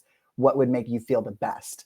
And then Yeah. letting them have buy-in on creating that digital self so that they have a bit of faith in the doctor, a bit of faith in the system. If it does spit out something weird, they were part of that conversation and they're expecting it. But ultimately, that's one software system that is interconnected with all these other systems. Depending on the healthcare system, it may or may not be compatible with other softwares. And so, like, if your information gets transferred here to like the lab where you get your blood drawn, it just borks the system if they have you set up as an X or other instead of M or F. Like, Yeah. it literally sends them this error message. And so they're in this awkward situation where you're there having someone stab you with a needle and they're like, oh, this seems messed up. And they just go and click whatever they think you are, male or female. And I'm just like, oh, that's not good. Oh, and there's this big disparity in a lot of healthcare systems where like the doctors and some of the nurse practitioners, they'll get all of the trainings and all like the diversity, inclusion, gender stuff. And then like your phlebotomist or like your like their like lower tier in the hierarchy, like medical staff, they aren't treated with that same consideration. So they don't know what the fuck to do or what's considered like the standards and practices for their own fucking employer. And then they have to worry about, and like it's not fair Yeah. for that phlebotomist for me to like start screaming at them because I'm like triggered by them like not knowing what to do. Like Yeah. the power differential is super fucked up in that case. It's bad for everyone involved. And it shows that they see trans inclusion institutionally as this like boutique special case thing. And this knowledge is like, you know, arcane, you know, 201, 301 level knowledge that never everybody gets access to, which has all kinds of downstream effects. Yeah, for sure. There's a lot of feedback from the communities here when I work with trans people where they talk about how important it is for the administrators in clinics to have this knowledge. So when you walk in there, the first experience you have is affirming or at least like neutral, instead of someone being like, oh, hello, Mr. So-and-so, and like aggressively gendering someone according to the file in front of them. Because the administrative side of things is not necessarily the same as the medical interface software. Like there's often multiple softwares within a clinic or a medical practice. Like it's just the digital side of things is just, it goes on and on forever. It's real wild. The insurance side of things, having you categorized a certain way won't cover certain procedures. All there's so many layers.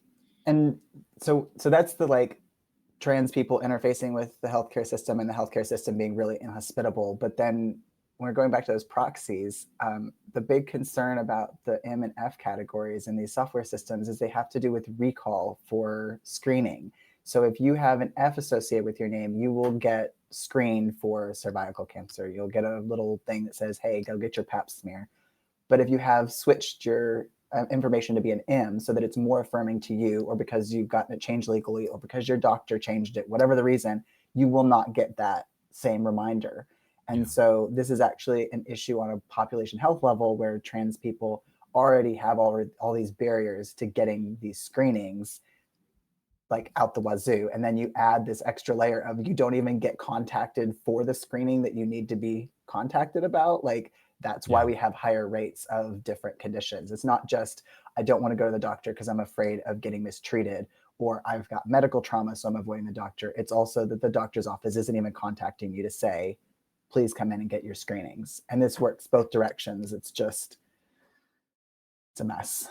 Yeah, I definitely get all of the like pap smear reminders and stuff like that, and I'm like, oh, you're sweet, but no, thank you.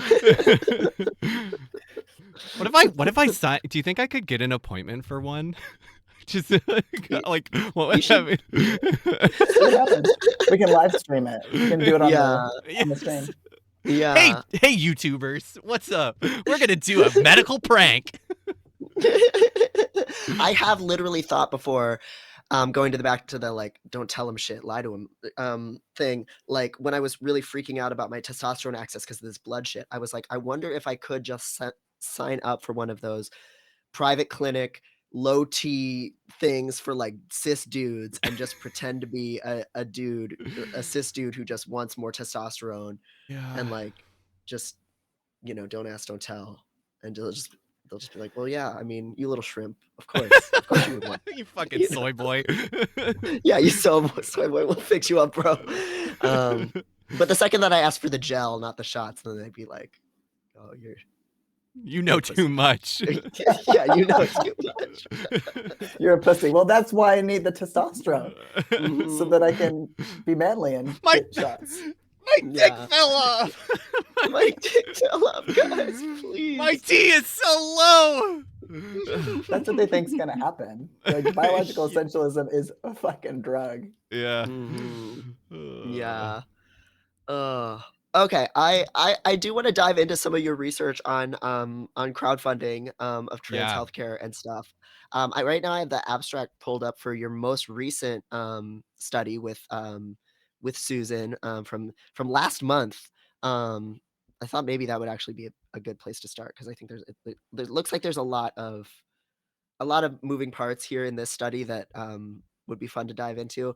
I'm just gonna be annoying and read through the abstract real quick, if that's okay with people, because there's a lot of different like factors here that are really interesting to me. Okay, so the study for everyone is a critical analysis of trans visibility through online medical crowdfunding in social science medicine. Is that right? In contexts where people face barriers to accessing gender-affirming care through public systems, some turn to online crowdfunding to fundraise for private care pathways. Crowdfunding platforms invite people to share personal information, stories, and photos publicly in order to elicit donations. In this article, we draw on empirical data from a multi-methodological 3-year study of medical crowdfunding in Aotearoa,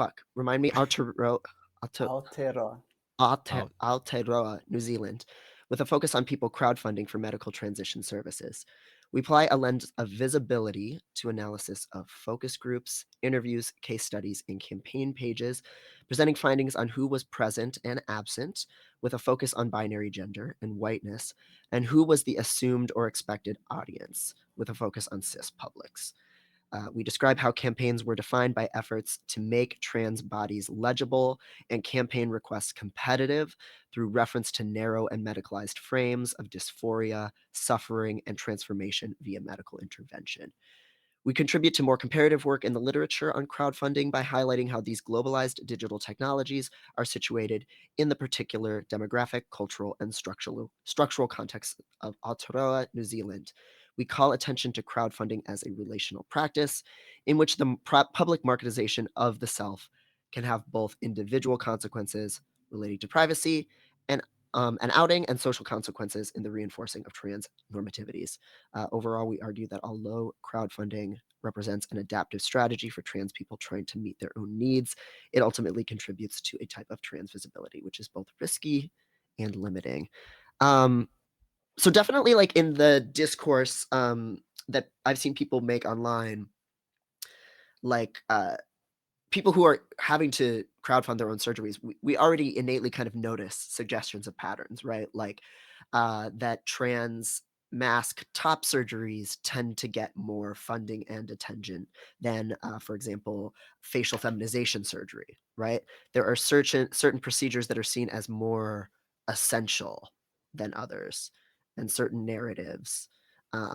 You mentioned in this abstract kind of binary kind of narratives being more, or if you have a more legible trans story that the cis public can understand and it can tug at their heartstrings, then maybe they're more likely to donate. Are some of those kinds of like stereotypes that we see floating out in how trans people talk about this, is this kind of what you consistent with what you heard from people in your interviews and focus groups? Was there anything kind of surprising and unexpected in some of these patterns? I know there's a lot to dive into, but I'd love to hear like all about it. Yeah, I think the biggest difference, because this, like I said, this research was something that we did here in Aotearoa because there's not any other crowdfunding research done here yet. The United States has definitely got a much more significant market share of crowdfunding. And there is a guy called Barcelos who does trans research. I think he's an editor for the Bulletin for Applied Trans Studies.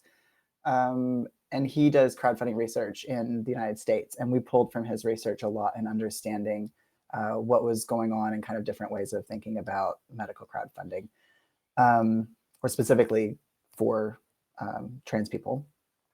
And he was able to observe this really cool phenomenon of like T for T crowdfunding, where there's an intended audience of other trans people, and then other trans people are sharing it in their social network. And it kind of goes back to that kind of joke that we have in disability spaces and in trans spaces, where we all have the same $20 and we just kind of pass it around, depending on whose pay it is. Yeah. So if you're in a big enough population of people, the United States is massive, millions of people, and so there's a subsequently larger number of trans people. You would feasibly be able to speak just to other trans people as your audience and appeal to them to give you their $20 for right now, and then you can pass that on next time. But here in New Zealand, there's only 5 million people in the whole country. And so that means that the population of trans people is a lot smaller. And so one of the big differences we saw between the US data and our data was that there was definitely more of a kind of appeal to cisgender audiences and kind of making oneself legible as a trans person, makes sense to the trans audience, the cis audiences that may not know anything about trans people at all. And shout out to Dr. Teddy Goetz, who's, hopefully I'm pronouncing his last name right. He's a transgender doctor who published some articles about trans legibility, and that concept came from his works. And I really appreciate that concept. I think it's really useful. I use it in a lot of my work, that there's a need to make oneself make sense. So not just the internal experience of who am I and like soul searching and figuring out what our gender is and how we want to embody that, but also that social aspect. We're being viewed by people. I think a lot about like racialization, like when people look at someone and decide what racial category or ethnic category they're going to lump them into, which has nothing to do with their actual heritage or experience. I think of that with trans people, is that we're just living our lives just trying to get by, and people are looking at our bodies and then like deciding that we go into one category or another. And that has a lot to do with like passing and being stealth or not. So when you're putting yourself out there on purpose, you're doing crowdfunding, you're marketizing yourself, you're trying to sell yourself as a concept to get people to say, oh, that's something I want to put money into.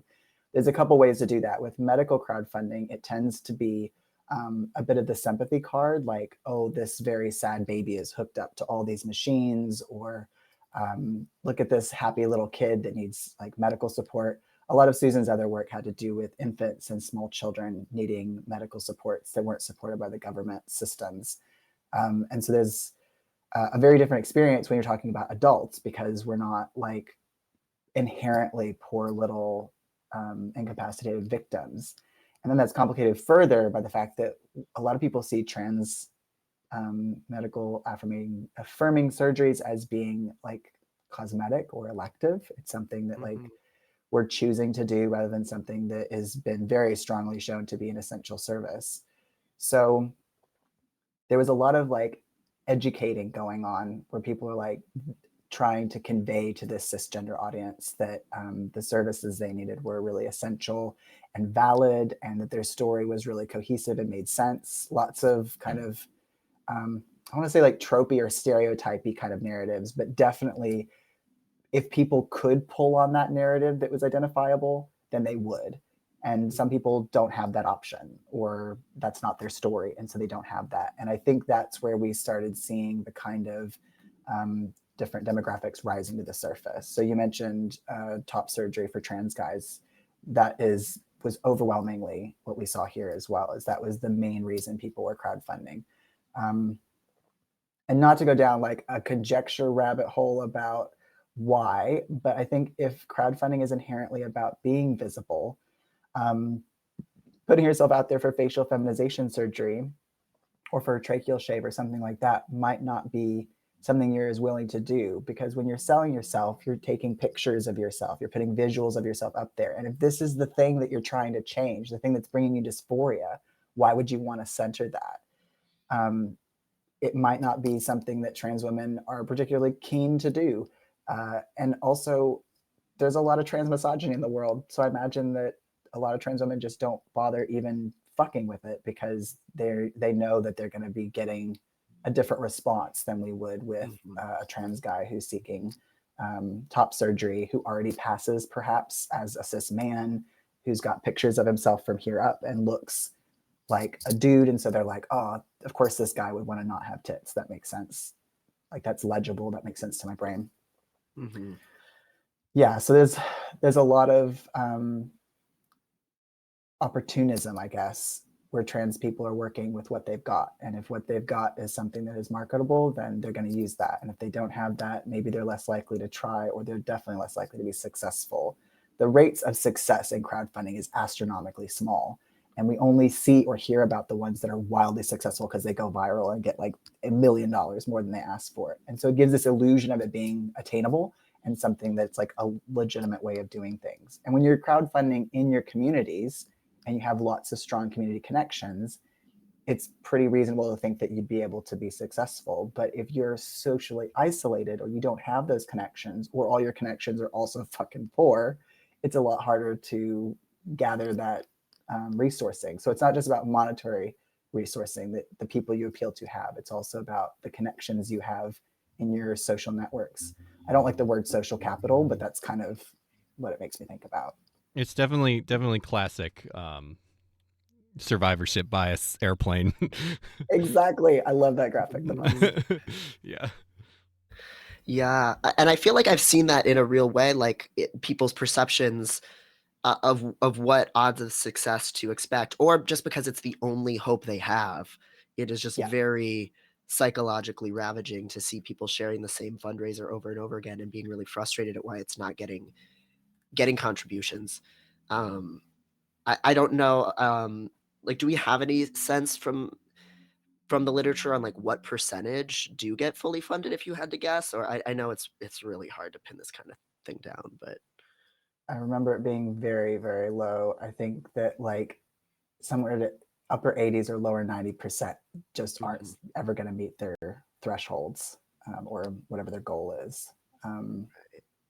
Yeah, it's vanishingly small, which is terrible. Like, it's psychologically, it was really difficult doing this research and asking people who are part of the community to go on the New Zealand version of GoFundMe is Give a Little, and going on this webpage and like looking through them and asking them like, what do you see? What are the kind of like themes or what jumps out at you? And everybody's like, man, this is real fucking depressing. Like, all these people with this unmet need who are not getting it met. And it's always telling that it's mostly white people who are doing it. And that's partly because white people know other white people, and white people systemically have more money. And like, it's something that is culturally acceptable in an individualized kind of neoliberalist society. Like, in Western society, it's not, it's become quite acceptable to do crowdfunding, whereas in some cultures, asking for money for yourself is not appropriate. And so it can get a bit relevant, along cultural lines here. Pacifica communities, which is people who are from various Pacific Island nations, is one of the larger ethnic groups here. And it's not considered appropriate to crowdfund for yourself. You can crowdfund for your community or for other people. And that, I think, is something that is different about crowdfunding that trans people do, is we tend to set it up for ourselves. Occasionally people will set up for like their partner or their sibling or something like that, their friend. But most of the time it's an individual person crowdfunding for their own individual healthcare needs. Whereas a lot of other successful crowdfunding kind of categories or genres, it's about other people. So you're crowdfunding for your kid or for somebody at your church or something like that. Yeah, and it is there, even if you do succeed, if you're one of those rare few who has those connections or that luck, and can tailor a message in a certain way where it's going to check a lot of boxes for people, the amount of psychological difficulty in laying yourself bare in that way, in telling that kind of narrative about yourself, of having to like plead for that kind of support, and reveal really just vulnerable information, knowing that you might get questioned on it. You might be accused of being a scammer. I've certainly seen that happen before. Like, there's so many layers of just exposure that it's really making this like this awful devil's bargain that's kind of a microcosm of what social media is doing to most marginalized people, right? Offer us a taste of your inner world and we'll make all of this money, and maybe you'll get a little dribble. And can you take part in the personal myth making and storytelling that's going to make this have a hook and make people 100%. care? Yeah, it's very much about the stories that we're telling to make ourselves make sense to people. And in the case of New Zealand, where we're appealing to a cisgender audience predominantly, it is, it's monetarily motivating people to overshare in ways that might not be appropriate or safe, or I see it as like a hostage situation. Like, you have a need, it's not being met, you're getting desperate. What do? You look at your options. Maybe crowdfunding is something that you see as an option, so you try that. And some people, I think it's just a last ditch effort. They're like, nothing else has worked, I'll just throw this together.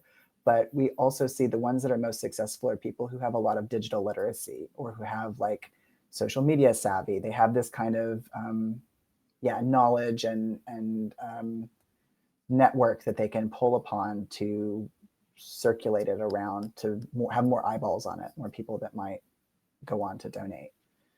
And so it's I see it here, at least. I can't speak to the US literature as much. There is like this band of people who are bad off enough that they need to look for alternatives because the system is failing them, but they're not so bad off that they're just barely surviving.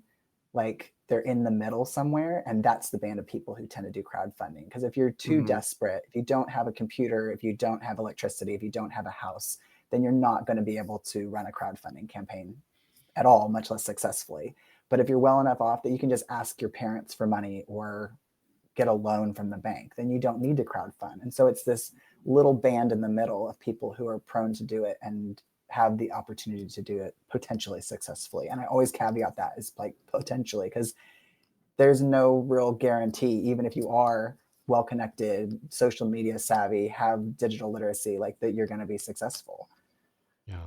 Right. It's still a gamble, even for those groups. So like that's good to keep in mind, even as we talk about the privileges that confer someone being more likely to have success in this, that we're still it's relative.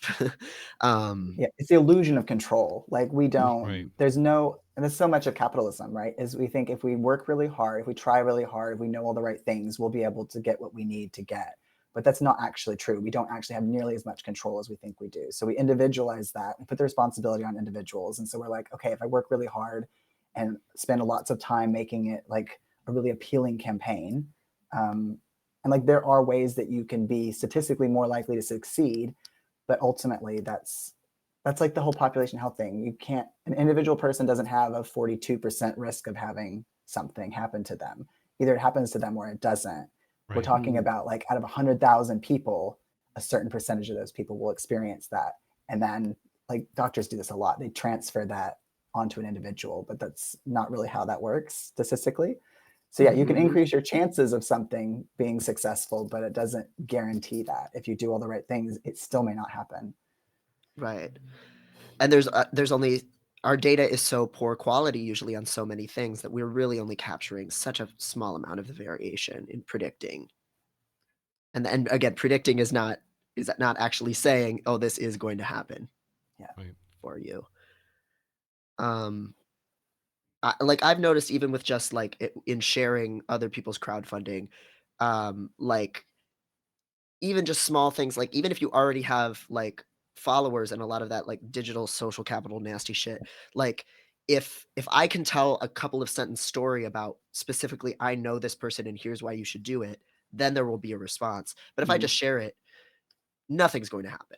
Like it does absolutely nothing, even if you're showing it to potentially, thousands of people. Like that, like the exposure rate is one thing, but you're fighting upstream against so many people being overwhelmed by the number of people they know that they need support. Most people are broke as hell themselves. Like there's so many different factors, just being bombarded with information online in general. There's so much uphill battling that you're doing to get people to even engage with it, let alone to do something about it with any kind of ask like this. Yeah, and I definitely don't begrudge anyone for doing whatever little bit they can to try to make their life a little less terrible. Like I'm not ever gonna shit on trans people for trying to make ends meet. But also crowdfunding, like culturally accepting crowdfunding as a way for people to get that unmet need met is like a bad thing. It is encouraging a system that absolves the existing infrastructure from taking care of that unmet need. So, for example, here we don't have very much medical crowdfunding because we have a public healthcare system. But the things that people do crowdfund for are things that kind of fall outside the bounds. So, very new therapies, very specific medical equipment, transgender healthcare that's not covered, stuff like that.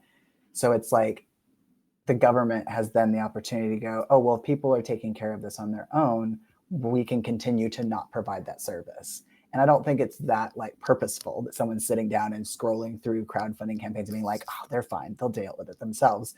But ultimately, if we don't push the systems to provide the care that the population needs, it will continue to absolve itself and it will continue to allow people to take up the slack and try to figure it out themselves. And that's just wrong. That shouldn't be happening. It's kind of like tipping, right? Where it's like tipping is fucked up. And Yeah. it's not like we should just be paying people a livable wage. We shouldn't like make our servers and restaurant staff be dependent on this weird generosity. But that doesn't mean that you cannot tip. Like if you don't tip, you're a fucking piece of shit. Yeah. And we don't have tipping culture here. God. There's a minimum wage that people get paid that's much higher than the US, exchange rate notwithstanding. And it's like they're speaking of software, there are systems that are trying to infiltrate other markets, like Yeah. Uber, that are encouraging people to tip, and it makes me fucking froth because it's Yeah. like this is based on such a racist history. It's so Yeah. fucking oppressive, and like all the policies that go around upholding tipping culture are just fucking heinous. And Yeah. so it's that's such a good analogy, because it's just like you can't just be like, oh, this thing is bad, therefore I'm opting out of it. Like, no, Yeah. motherfucker, you still need to tip people, but Yeah. ultimately, like, we need to But fight against it collectively. yeah, if you're American, don't go overseas and tip. Like, don't fucking do that shit. Yeah. What you were just saying, Cassie, about this, it makes me realize how much the existence of crowdfunding as an option becomes this siphon for people's political unrest, potentially collective political unrest about we as a class are not getting this kind of healthcare need met. And Yeah. in the past, and I don't want to talk about this in some way that's like too like accelerationist, that like, oh, a bunch of people suffering more leads to more political outcomes, because I don't Yeah. think that's the case. But when people could view, oh, we're all not getting top surgery or whatever medical procedure, that's not provided by our medical system. And we are a class of people who are being overlooked in that way, or we're not getting our tracheal shaves, whatever.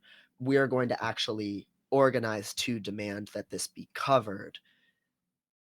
People put their energy into that, and are able to understand and be conscious of the problem as this institutional failure, when all of your energy instead is going into, I mean, this is the shit I rant about all the time, this individualistic effort of, I need to brand myself Yeah. so that I can get this funding for myself. I need to make sure that I get enough money. Again, none of that's to blame people who go that route. It's very sensible and it's very pressing. It's a very pressing need, but it just trains and conditions all of us to see it in terms of individual stories and individual struggles, instead of pushing for a collective solution, which is what's actually needed. 100%. Yeah, and that's And I it's mean I was just gonna say I think that's like a charity mindset in general too, right? Like Mhm. that's why we try and push for mutual aid over charity, and like there's so much, America gives more to charity than any other country, if I I believe, but it's like, well, yeah, but that doesn't actually fix the system. And it's really, yeah, again, this whole double-edged sword of like, yes, we still need to be doing this, but it is, you know, causing the system, it like feeds into that systematic problem and all those things. Mhm. Yeah, that's basically what I was going to say, is that it's individualizing the experience and the responsibility, but there's also this like desire for collective care. Like, humans Yeah. are hardwired to take care of each other, and so it gives us not only the illusion that we have control over ourselves by doing crowdfunding for ourselves, but it also gives us this illusion that we're making a difference in people's lives by donating to it.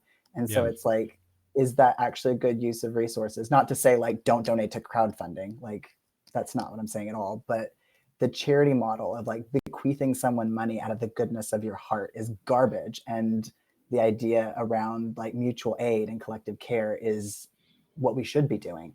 But this is not it. Crowdfunding is not Mhm. properly mutual aid. It's not. This is still an institution that is working with other institutions to absolve itself of responsibility of us. And like, I get a lot of people, especially other anarchists, who are pro like getting away from government, like hierarchical systems. Like, I get it, but until we get rid of them, they're supposed to take care of us. Their sole purpose is to serve the population. If they're not doing it, we need to burn it to the fucking ground. And ultimately, the idea that we can just individually as a group of people donate to each other's crowdfunding campaigns to take care of the unmet need is just never going to be enough, and it distracts us from burning down somebody's mansion or something. Yeah. Yeah, and thank you for saying that. And it bears really saying, like, and none of this is to take issue with how anybody markets their own individual crowdfunding. I think people should use 100%. whatever rhetoric is going to work for them, but donating to somebody's GoFundMe is not actually reparations. Yep. Like, it's not actually mutual aid. Like, it's not any of these things. Again, if anybody uses that phrasing to present their own crowdfunding to increase their odds of success, like, go for it. But It's when we're talking legible. about, yeah, it's legible. It appeals to people. You have to. I understand people having to play that game, but in terms of people's political understanding of how these things actually work, it is unfortunate that like it gets eroded, and that we don't have a more concerted push for actual reparations, for actual land back and like restorative justice, and like um, and actually pooling resources in a way where it's actually distributed more equitably, rather than just this person posts a lot about social justice issues that I care about. I've come to identify these causes with this person in my mind. I'm going to give them as an individual money, and feel like I'm doing a good thing. And again, if you're materially improving one person's life conditions, great, but that doesn't have that long-term political effect. Capitalism 100%. subsumes its its critique. Like that is that kind of that whole thing. Mm-hmm. Yeah. Saxgeneity said, that is my big issue with pretty much every nonprofit. Nonprofits exist to fill the gaps between community and government. Nonprofits are typically run by people who do not have the background, and many of those same people have not actually done the work necessary in their community to evaluate what's actually needed. Yep. Yeah. Perennial recommendation for Insight's book, The Revolution Will Not Be Funded. Nonprofits didn't used to actually work that way. They used to be much more grassroots and led by the people most affected by the issue, but then they became reliant on foundation funding, and foundations are just mostly celebrities and very wealthy people's way to get a tax write-off by supporting whatever vanity project they have. And so you can't do anything that's too politically challenging, and that's fucked everything up for decades. I realized that my app froze for a minute, so I missed a whole bunch of stuff in the chat. So how about I give y'all a chance to catch up on that for a second, and I run to go to the bathroom and pee. Yeah, go Yes. for it. Yeah. Take a piss. Let me refresh my chat too, since Twitch was being a little wonky today. It looks like I'm up to date. Yeah, I definitely Sexagenaty, it sounds like you were saying you've done some crowdfunding. I would love to, if there is anybody in the chat who has done crowdfunding, we would absolutely love to know if this conversation fits your experience, or if you have any experiences from that you want to share. That would be awesome. Now or anybody, later in the VOD, if you want to get in touch with us. However, we'd love to hear that stuff. Yeah. If you've done any crowdfunding, like just talking about your experience with it, any choices that you had to make about that, and also just like we can also just talk about like our relationship to which ones we've funded and things like that, because I think it is like a really fraught, guilty kind of situation where it ends up being mostly people that I know, right, or people that are 1 degree removed from me, and that there's a lot of segregation. Yeah. I definitely haven't funded very many, and it's I didn't. It's very much the, it's so overwhelming, and it's the dentist showing you rotted out teeth. It's just, I see it so much, and I feel like I have to fix all of it at once, and I don't know how to do that. And I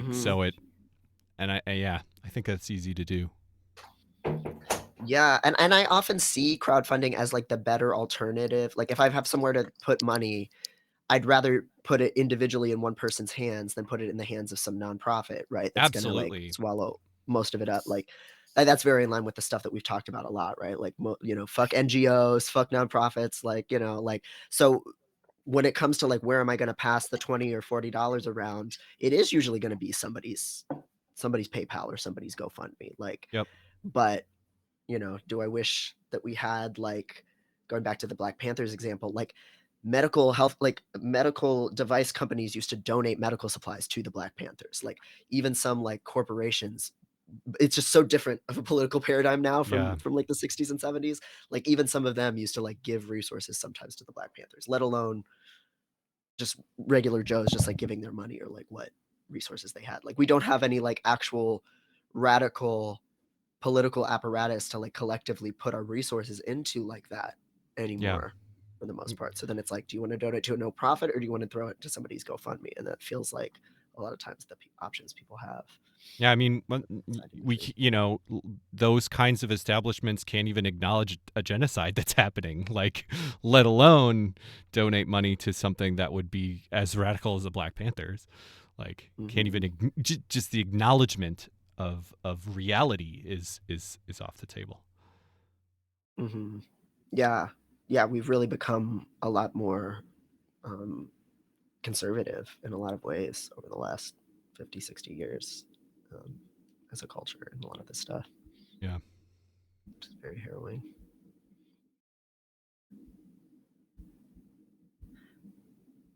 Oh, shoot. I just wanted to pull up some of your other research. It's kind of complementary, but like... which one is it? There we go. I forgot you were off screen. Oh yeah, well I'm still pulling it up, so don't even worry about it. But I did want to talk about a little bit as I'm pulling it up.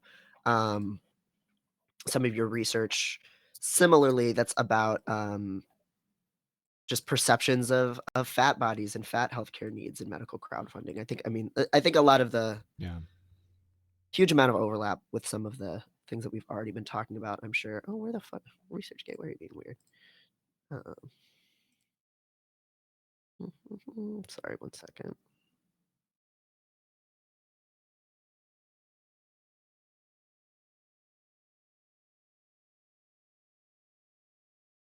There we go.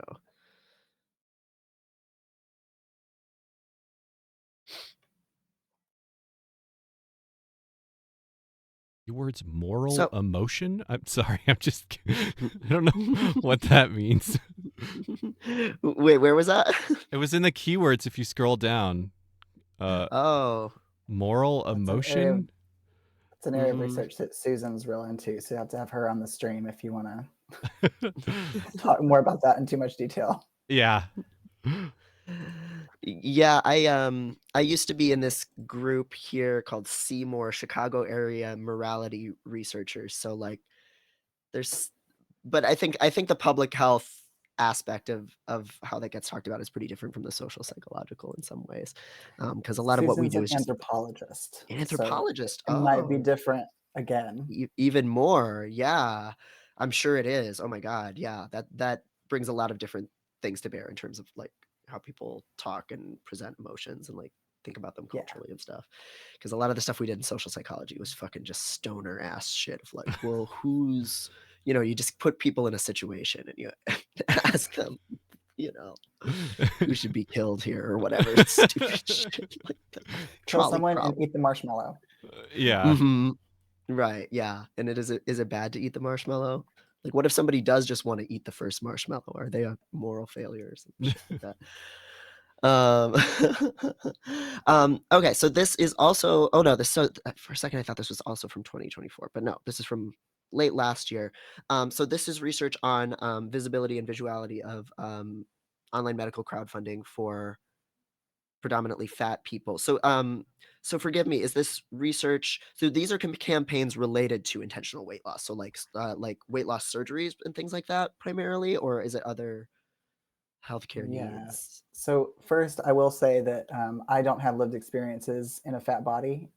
The person who did the analysis for this publication does have those experiences. She was one of our colleagues who worked on the crowdfunding campaign, like the larger research. And so one little bit of it was this publication, The Fat and Deserving, and then my bit of it was the trans stuff. And we did find a lot of overlap between the kind of ways that people wanted to create a legible or cohesive narrative around what their need was and why they needed it. And it's a really interesting publication. And it originally had pictures from the crowdfunding campaigns. And we worked closely. This is published by Fat Studies, which is a really great journal.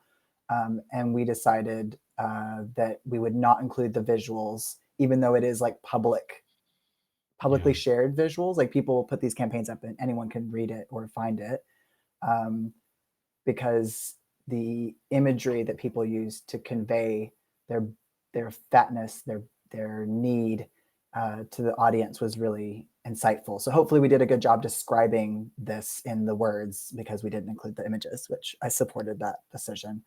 Um, Yeah, that's like yeah, it's a tough line to toe for sure. And yeah, like acknowledging uh negative perception and not reinforcing it and that stuff. Mhm. yeah. So um, the number of campaigns that we analyzed was a bit smaller than the trans work stream or strand of the research. I think that the main similarity that I noticed to the trans stuff is people really just making the best of their situation and using the tools they had at hand. So whatever they had lying around, whatever narratives they had in their lives, that's what they used to convey that need. For example, people who had chronic health issues would use that chronic health aspect to kind of say this is related to my fatness, or my fatness is related to my chronic health issues. And so that's a Mm. justification on why you should give me money to seek. Generally, it was a bariatric surgery. So something Mhm. like a band or stomach stapling or something like that. Um, there were a couple of people who had already done a bunch of weight loss work. And so they had reduced their size significantly and they were seeking medical crowdfunding supports to get like extra skin removed from their bodies. And so Mm. those people definitely presented this narrative that they had already done the work and they deserving is a big component of these framings, they deserved to have the job finished. So like they worked really hard to have this good body. I'm using lots of air quotes in this Mhm. conversation. Yes, Yeah. Um, right. they were working to have a good body and they'd done a lot of hard work, which, you know, in neoliberal society, that means that we deserve a payoff. Like we work hard, we get something for it. So they worked really hard to lose the weight. So now they wanted to have that normative body. And so getting the skin removal surgeries was how they were going to get that. Um, there were also people that would use the fact that they were, most of these people were women, or at least they were coded as women if they didn't identify themselves as such. There was a lot of people who talked about their children and how they wanted to do it for their kids, or getting the surgery or the procedures done was for their children's benefit, not just their own. Because ultimately, are all these narratives aligned with society's associations of fatness and bad health and thinness with good health. And as someone who is normative size and has been very thin through a lot of my life, um, I know that people just discount my chronic illness because they just Mhm. assume that I'm fit and healthy and well off. And so like this medical fat phobia, this weight stigma that exists in these healthcare systems, it doesn't just hurt fat people, but it predominantly hurts fat people. And I think that's true of a Mhm. lot of these kind of institutional things like sexism and racism. Like everybody's suffering under it, but some people are suffering more in a very particular way. Um, yeah, I think that kind of is an overview. There was different ways of presenting their fat body as something that needed to be fixed and why there was a justification for that. Yeah. So that last piece that you just said, it comes back to that proxy factor so much, right? Like 100%. so much is assumed about a person's risk factors, health behaviors, how much behavior actually influences outcomes, which is a very limited amount in a lot of these regards, um, based on somebody's body size and how they look. And certainly have I- in my family have had a lot of experiences of that too, of just like, oh, literally, like my sister especially will have experiences where she'll walk into the doctor's office as a thin person and they'll say something like, "Oh, thank God," like that they're like relieved that a thin patient walked in. It's heinous, Oh heinous. my god. Yeah, and I do just want to take a step back to here too first before we dive in a little further, since we are talking about like bariatric surgeries and things like that, to just kind of say like I want to straddle the line of both respecting people's body autonomy and not being Yeah. paternalistic, Yeah. while also saying just acknowledging, like, these are very risky surgeries. The push for them onto fat patients is influenced by medical fat phobia, and the desire to eradicate fat people within medicine, and would generally describe myself as someone who's not like. It's weird to say, oh, I'm not in favor of these surgeries. Like, it's not something, it's something that there's a high degree of skepticism here about the utility of them, but at the same time, also, who am I to fucking say that, right? Like, Right. and there are many reasons why people make that decision, or they've been pressured to make that decision, or that is genuinely what they want, or have decided is the best approach from a harm reduction perspective for them. So I want to just kind of, I don't know, flag all of those things. Yeah. Yeah. Acknowledge that stuff and not let it just go by the wayside. Right. Yeah.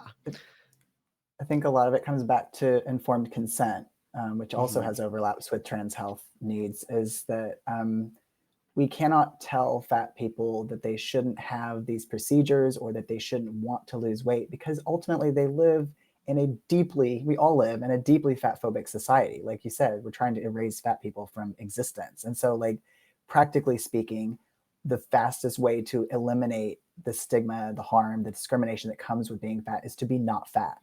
And like, that shouldn't be a thing that anyone has to strive for. And that, like, the level of fear that we all live in, that one day we're going to also live in a fat body or disabled body, is just like, it's part of that problem. And so I think acknowledging that, like, that's a very reasonable response to living in a deeply fat phobic society, is to try to get rid of that stigma or get rid of that mistreatment. But ultimately, the solution in my mind is to get rid of the systemic fat phobia or the weight stigma that exists, rather than making individual people alter their bodies to become more acceptable and normative to Western beauty standards and the medical institutions. Because fuck that shit. Yeah. Right. Yeah.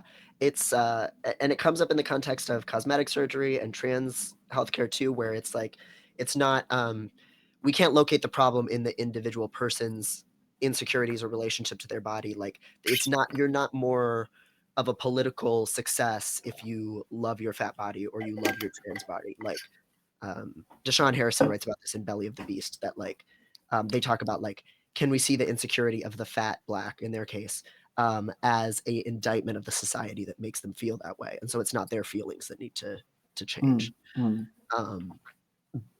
That, like, that existence of discontent itself is political. So even your hating your body, that is not you failing politically. That's you indicting the system that, like, made you feel that way.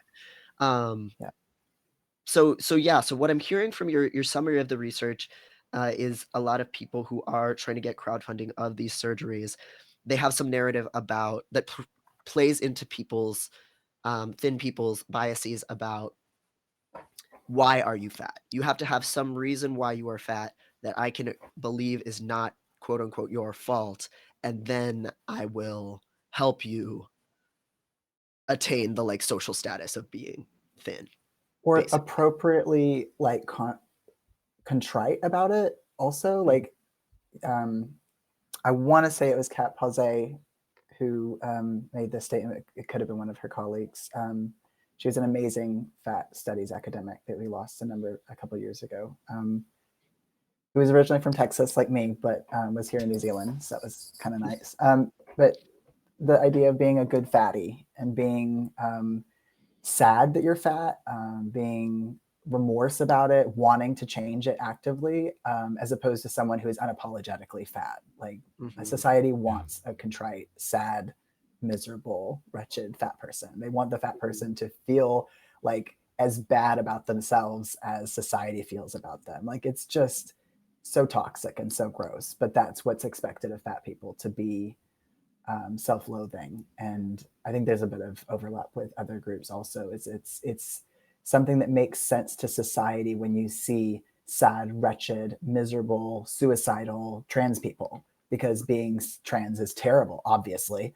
Sarcasm. So I think that society is more accepting of non-normative bodies if the person in that body is also sad about being in that body. Yeah, they're like apologetic for it. Yeah, exactly. Yeah, they're appropriately shamed for it. Yeah. See, I can say a whole bunch of words and you can make it nice and succinct.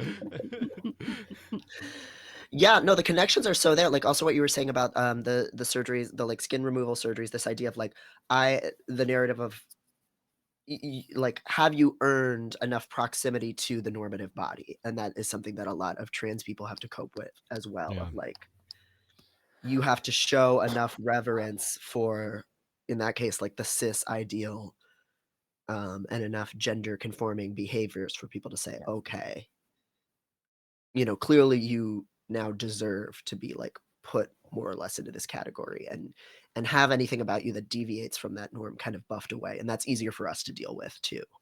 Yeah. We're reformable. We're outside the box. We shouldn't want to be outside the box. We should be striving to be inside the box or as close to that as we can. And I think that that's thinking of that kind of bullseye shape where there's like the acceptable body, the acceptable way of being, the acceptable way of loving, the acceptable way of being presented to the world. And the further out you get, the less acceptable that is.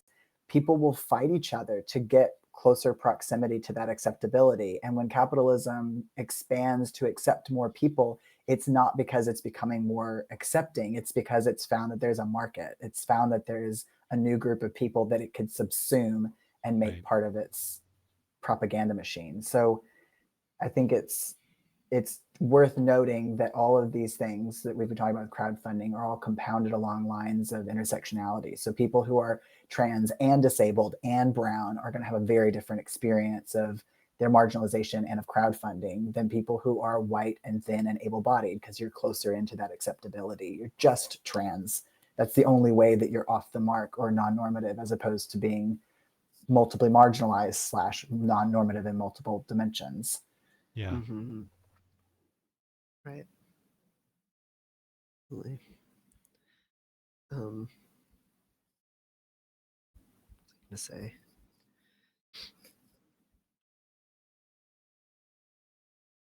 I forgot what I was gonna say. I'm sorry. There's a lot. There's a lot. There's a lot here. Yeah. Shit. Where was I going? I was thinking one thing that you said, Devin, about like the proxies being similar to the stuff that we were talking about with trans healthcare. One thing that I've never thought about in this way is like how a weight is a proxy for health in the same way that an M or an F is a proxy for like what a trans person's body actually is like. Like it is just another. It is a simplification, and in the case of fat bodies, like really, like even more so, seemingly unrelated to the actual thing that it's supposed to be tracking. Like it is the idea that weight and health are related is so just so outside of like the reality of it. And so just another way to put people in these boxes that we can have these proxies for understanding them rather than actually what we're understanding them on an individual basis. Yeah. Yeah. I think. Go ahead. You go. You go. I was just going to say with health research and that proxy of health and thinness is so tenuous, because if that was true, we wouldn't have healthy fat people Right. at all. And if it was true, then we wouldn't have people who had those same conditions in thin bodies, especially around like diabetes and cardiovascular disease. Like we would just only see those outcomes in certain bodies, but that's just not true. And so I think that is a big uphill battle, and not one that I'm going to finish myself. That's something that obviously a lot of fat scholars have done a lot of amazing work in, and they're paving the way, and I look forward to upholding their work in those areas. But ultimately, it's so entrenched in medical systems that I'm not even sure how to go about starting that process, aside from just like when I do presentations, just make a note that like fatness does not equal unhealthiness or something like that, because there is this idea that someone's weight is a risk factor for stuff, when in actuality it's not on a causal pathway, which if the other Devin was here, we would talk all about that fun stuff in public health. But it's like someone being fat is not what leads them to having diabetes. Them having diabetes has a bunch of factors surrounding it, some of which may overlap with fatness, which is why some people are diabetic and thin, and some people are fat and not diabetic. Like, it's not a direct line of sight. And so for people who are experiencing like food scarcity or living in food deserts where they don't have access to fresh fruits and vegetables, and so they're reliant on highly processed foods, or if they're poor or whatever reason is people eating this stuff, ultimately that can be tied with weight just as much as the stress of poverty itself can be tied with weight. And so this idea that it's the personal choice of eating that box of cookies or something that's leading to that, when in actuality it's the endocrinological systems that we have living in the under the duress of poverty, because it's so traumatic to be poor in this society. So yeah, there's a lot to unpack there with that association with behavior and healthiness, and that's why we have so much victim blaming in that space. Yeah, and even when we go about like debunking this stuff, there's still this latent moralizing of health status that gets built into there, right? Because like, what if somebody does just want to eat those cookies, whether it's because they're autistic and have like very specific texture preferences and they don't eat produce and it's not going to happen, and like, is their health just as important of being just as vital and important and worthy of being taken care of as, again, somebody who can be classed as like the virtuous fat, or somebody who has proximity to certain like normative standards because they're engaging in certain behaviors that are valorized, or they're trying really hard to lose weight, or they exercise, whatever, all of these things. The Argyle had a good message in the chat. I used to say, it's okay, I'm a healthy fat. Itself an issue I'm thinking about. But I had 2 COVID infections and can't say it anymore. I'm afraid to go to the doctor now because my stats are now more in line with what they think when they look at me. Yeah. Right. So first of all, I'm so sorry. And that's so, you're so not alone in that. It's so many people that I hear saying that. Yeah. And it connects so much to what Cassie was just saying about the spheres of like, how close are you to what's normative and what's acceptable? So, smaller fats having more acceptance and having more access to medical devices that can fit their bodies, or fat people who they can run, a half marathon. And so they are seen as having greater proximity to the idea of thinness, because thinness isn't actually health and it isn't actually behavior, and behavior isn't actually health outcomes anyway. Yeah. All of these things get moralized, and so it's a very thorny thing, again, to even talk about, because it's like, yes, we really do need to talk about body size as a horrible proxy, because it means doctors are not asking questions that can help them give better care to their patients, and it means they overlook health issues in a variety of different directions.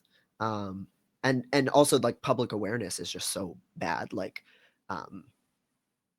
people cannot even understand that my dad had diabetes and was a thin person. Like, people really don't even think those two things can go together. The ignorance is so great. And at the same time, you don't want to get it's like you also at the same time have to push against this paradigm of like, but we shouldn't say people should be aspiring to exercising more and eating produce, and that's where public health change is going to occur in individual behavior. Because we have to talk about how in many states, if you're a fat person, there just isn't an fMRI machine you can use. Like, you just can't get a lot of screenings, period, depending on your body size. And so talking about somebody's choices or individual health becomes just completely moot and absurd and insulting in that context, where it's like, oh yeah, there's not even a blood pressure cuff that fits you at any doctor's office in like many, many miles. So it's literally impossible for you to get healthcare. Like, that's obviously the bigger issue.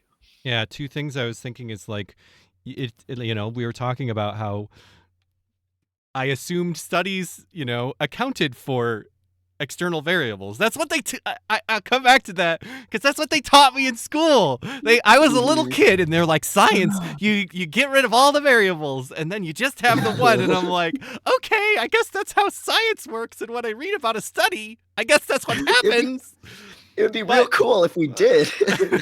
But then, so it's like, when you look at like, well, are fat people healthy? It's like, you can't take out the variable of fat phobia, like the things you were just saying about, not having access to MRI machines and all that stuff.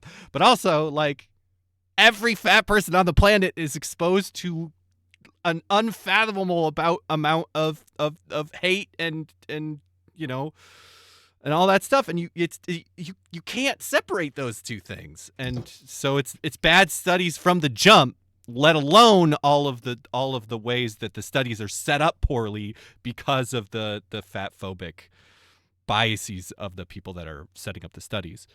And then also I was going to say that this, I think one thing, you were saying like, what can we do? And I think that one thing we can do is like, as we are kind of talking about, is like, as trans people, is remembering how like the ways in which our struggles are linked. Like, I think it's really interesting to and that's kind of why we brought this up in the first place, is looking at like,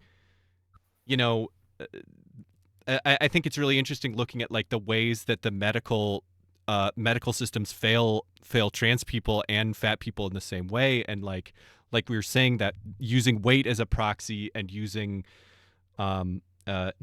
sex as a proxy for actually understanding individuals. It's like these are the things that we need to be changing for everybody, and because it's all the same system that is fundamentally based on just vibes. It's like, well, men and women are different in so many ways, and so we're going to set up our whole medical system to assume that when men are this way and women are this way, and fat people are unhealthy and black people are belligerent and all this stuff.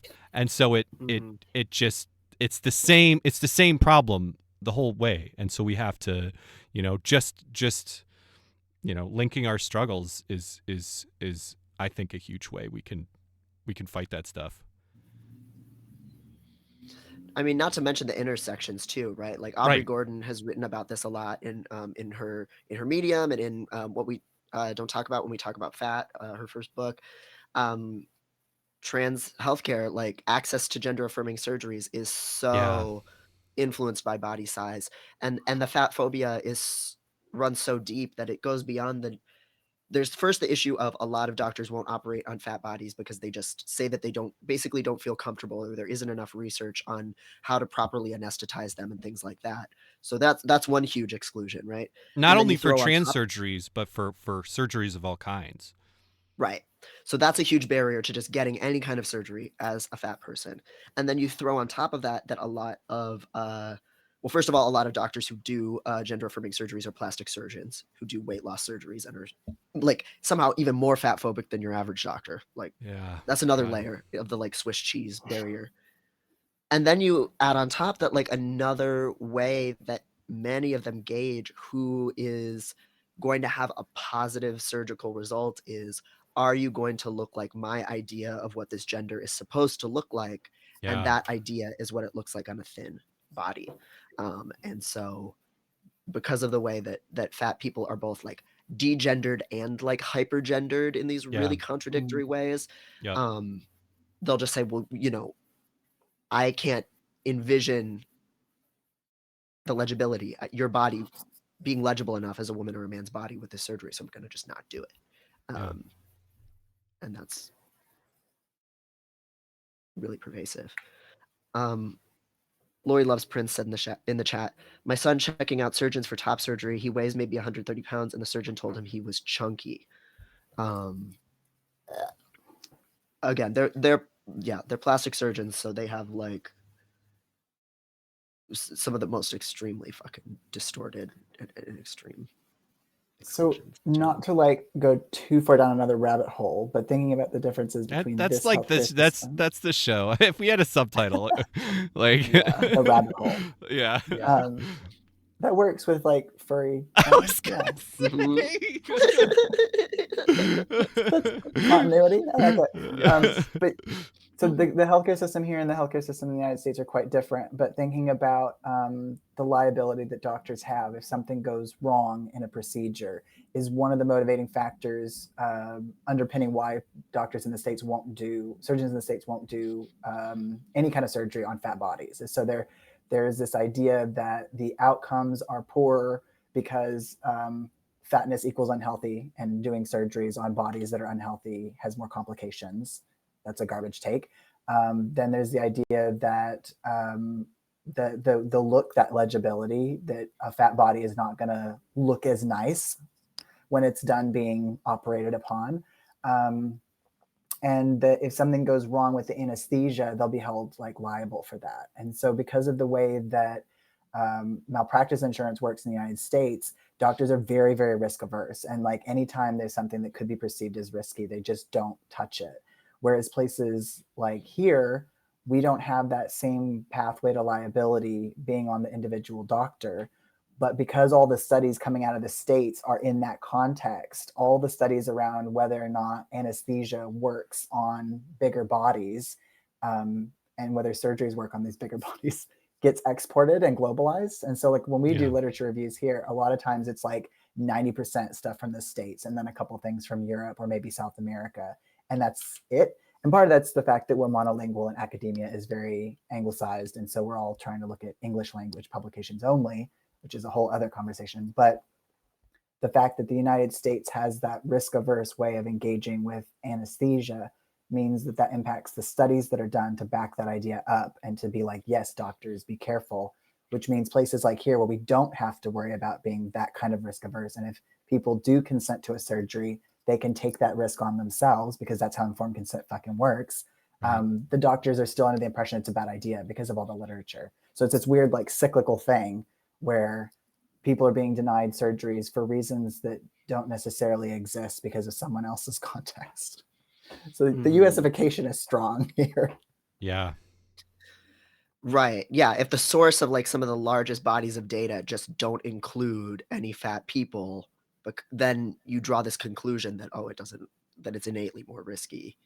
And it becomes impossible to prove wrong because no one will actually give them that agency to actually get the procedures. And like it also is this weird imbalance in like what's considered a risk, right? Is the risk of why is like having a life that you don't have control over your own body for decades in not considered a risk in the same way that some of these complications are considered risks too. Like if you just go back to people having informed consent, which should be the foundation of all of these interactions because that's the kind of medical systems we have in these countries, in addition to that being best practice for trans care. Like there's two different ways that informed consent is used, at least here. Like that's just standard operating procedure. When you sit down with a patient, you go, look, surgery is inherently risky. These are all the things that could go wrong. And we will support you if one of those do go wrong. But if there's no wraparound care to provide that support, or if the doctor is not willing to take that risk on, or if they're not comfortable conveying that to the patient, or if they doubt that the patient's capable of comprehending it and making an educated, informed decision about that, which is a whole level of paternalism. Like, oh, I don't think this patient is going to be able to take care of themselves after the surgery, so I'm going to decline it. Like that is so deeply fucked. Yeah. Yeah, that's a huge thing in the literature of assuming that fat patients are less medically compliant, that they're not going to take their meds on schedule, like this assumption of incompetence and disobedience. Yeah, and we see that Black along patients lines as well. it's a racist thing too, where they're like, we won't even offer certain types of people in certain bodies the option of this procedure or the recommendation of this medication because we think that they're not compliant or that they're less likely to do, or they're here. It's a big issue where they won't offer procedures in private to patients that are multi because they assume that they won't have the fucking money to pay for it. Rather than letting the patient know all of their options, they only let the patient know the options that they think as a doctor are relevant, which is just so unbelievably fucked up. Yeah. Withholding painkillers is another really big one. Yeah. That's very racialized, and I would assume has got to fall along very fat phobic lines as well, because of just this way those stereotypes are interlinked. And all of these relationships and intersectionality is tied up in disability and chronic illness also, whether it be because people are disabled that leads them to gain weight, or because the medications they're on, or some cause and effect one direction or the other. But there's a lot of overlap between trans experiences and disabled experiences and fat experiences, and all of the above. And so then if you're unwell because you're chronically ill or disabled, then because of the paradigm around disability and unwellness like being tied together, then they're like, oh, well, you're fat, that's why you're disabled. And like, even if you need medication to support you living the best life that you can, like you said earlier, people who are addicts deserve care, people who are fat deserve care, people who are disabled deserve care. Like, we shouldn't have to hit some threshold of goodness, of moralness, in order to access like basic medical services. Like, that's not how the world's supposed to work. Unhealthy people should, add to just to reiterate the things we were talking about, it's like unhealthy fat people should get care. Like, yeah. So we had a couple comments in here that the Argyle was saying about anesthesiologists can be the worst regarding trans patients, because many don't see themselves as patient facing. And that can be a huge problem. And somebody responded that my son got an ear surgery and the OR nurses want him to take his underwear off. It's like, yeah. What the fuck? Yeah. I'm having your pal Fred said, I'm having top surgery in April, so I'm in support groups. And the wildest thing to me was doctors who have a BMI limit but aren't upfront about it. So many stories of folks waiting for a consult only to learn that they need to, quote, lose weight. It's heartbreaking. Absolutely. Yeah, because they're ashamed to have that kind of shit on their website, but they should be fucking shamed. Yeah. That was something we saw with the medical crowdfunding for gender affirming care, is people would like caveat their positions if they were in a fatter body, or if they had a disability, where like that was part of their narrative. Like, they had to cover their bases. And so they're like, I need this because it's essential, and this is how transness works, and this is why this surgery is going to be useful. Also, the reason that I need money is not because I'm lazy. It's like, I have a job, I promise. Like, they had to like explain all this backstory about it. I'm like, you don't need to fucking tell people this, mate. But like, explaining that they were disabled and that's why they were fat is because they couldn't work out, or telling people that what kind of conditions, medical conditions they had, like explaining their medical backstory to this like public audience, because it would make them either maybe more sympathetic or explain why it was that they had the situation that they were in. I'm just like people should not be forced to trot out their trauma to market themselves. Like, people should not be put in a position of having to like over disclose as an autistic person who is a chronic oversharer. Like, we shouldn't be doing that to not starve or to get care. Like, that's, I work in a very depressing area of research.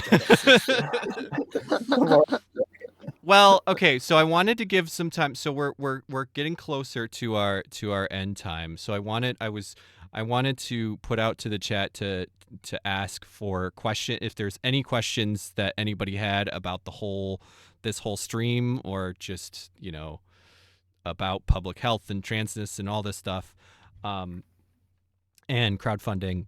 And while we're waiting for questions to see if we have any questions, I have a very important question for you, Cassie. And that is, who do you want to put in the dollhouse? Yay! So I have to say, I've been watching the stream for a while, but I didn't actually get to see the stream where the dollhouse was like conceived. So I want to know, like, what you want this to make sense? I'm sure it won't make sense, but like, have you ever seen have you ever seen the Tumblr meme? Tumblr plays with JPEGs like dolls. Don't think so. Okay, so it's just the idea that like people will find memes and then they'll like just like play with them and put them in different situations, right? Yeah, and so there is not like the idea was literally like, oh, we could do that with OBS because that we have the technology. Like these are all little dolls I can play with, and so that's it. So it is any fictional or character or real person is kind of the I mean, and if you have something in mind that's like not that, I'm totally open to it. But that's sort of the idea, is a doll we can put in the dollhouse. So a fictional character or a real person that can go in the dollhouse. And also, I'm going to remind chat, please put your questions in here while we're talking about this if anybody has any questions. Right. Yes. So I'm just gonna use this moment to like platform a really spicy take. Maybe it's not. Oh yes, we've never had this response, and I love it. Dolls are actually evil. Yes. So there's. I'm so bad with names. I just tried Googling, and Google is functionally useless now. Like I can't use it the way I used to. It's really fucking cramping my style. But there's a U.S. doctor, and I hope that you know what? If I get canceled for this, I'm okay. Nobody watches streams. It's fine. Nobody cares. We've never gotten canceled. I've said this publicly, professionally. I think it's more unpopular with trans people. But there's this doctor. He's a cis doctor in the States. He went viral multiple times. Once for putting estrogen cream on his face and giving himself gender dysphoria, and once because he breeds cats. Do you know what I'm talking about? Oh yeah, this he's like a dermatologist who like. No, he does gender affirming care. He's like a GP. Somebody in the chat's gonna know, I'm sure. We're not talking about Powers. Is that his last name? Powers? Yes. Okay. No. Yeah. No. I know who you're talking about, and I don't know why. I'm unclear on. I've heard very bad things about him, but I don't actually know why. Okay, so I have not done a deep dive on this guy, but the first time I heard about him was because he breeds these really large cats, like Bengal cats, and he went viral for this like cat breeding thing that he did, and I was like, that is a real weird vibe, like. Breeding cats to make them bigger seems like a strange hobby to me. But anyway, then he went viral again because he decided that he wanted to test putting estrogen cream on his face in a really low dose to see if it would make his skin softer because women's skin is softer than men's skin. But he accidentally got the dose wrong. His story. The people in the chat, the cat guy. I call him the cat eugenicist casually. That's just what I refer to him. I'm pretty sure his last name is Powers, but it is because now I know who you're talking about, and because specifically because he has some information about like using T-gel. He has a fucking subreddit, which was maybe I don't know. Oh wow! I don't know if it still exists, but I remember when I was looking for T-gel for like trans women's genitals, I was like, I need information because my doctor was oh no. Twitch. Oh, it's we're having connection issues again. I'm not sure why. Hold on 1 second. Hopefully it'll come back. Yeah, let's just seems to be kind of working on and off for me. Okay, yeah, there we go. It seems like it's back for me. It is my fault, so I don't know why I'm having dropped frames, but it's something about my connection issues. Put that in the chat too. Hopefully people didn't get advertisements that they're getting through. Yeah. But yeah, so I was looking for that, and he has like a subreddit that that like has the some Powers of the method. Who the fuck names something after themselves? The fucking ego on this man. Go on. But yeah, I mean that's all I was gonna say. I was like, okay, this seems cool but weird. And then I've seen people don't like him.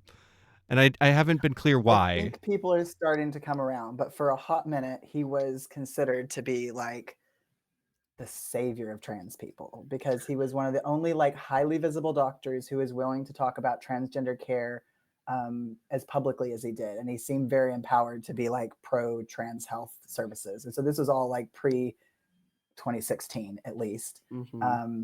And yeah, so now he's got the Powers method, which has to do with like dosing. And I'm not a clinician, so I don't necessarily have opinions on dosing. But yeah, he's like a phenomenon now. And people have tried to engage with him and be like, maybe this isn't really great. Maybe you should listen to trans people on this. Maybe this phrasing could be improved upon. And he is not receptive to feedback. And I'm sure if someone wanted to go do like a proper full piss course on this guy, it would be a fucking adventure, Look, because this is just the mini Oh version. this my is his God. subreddit. He has a subreddit, and in his the icon for his subreddit, he's got one of his Fucking cats.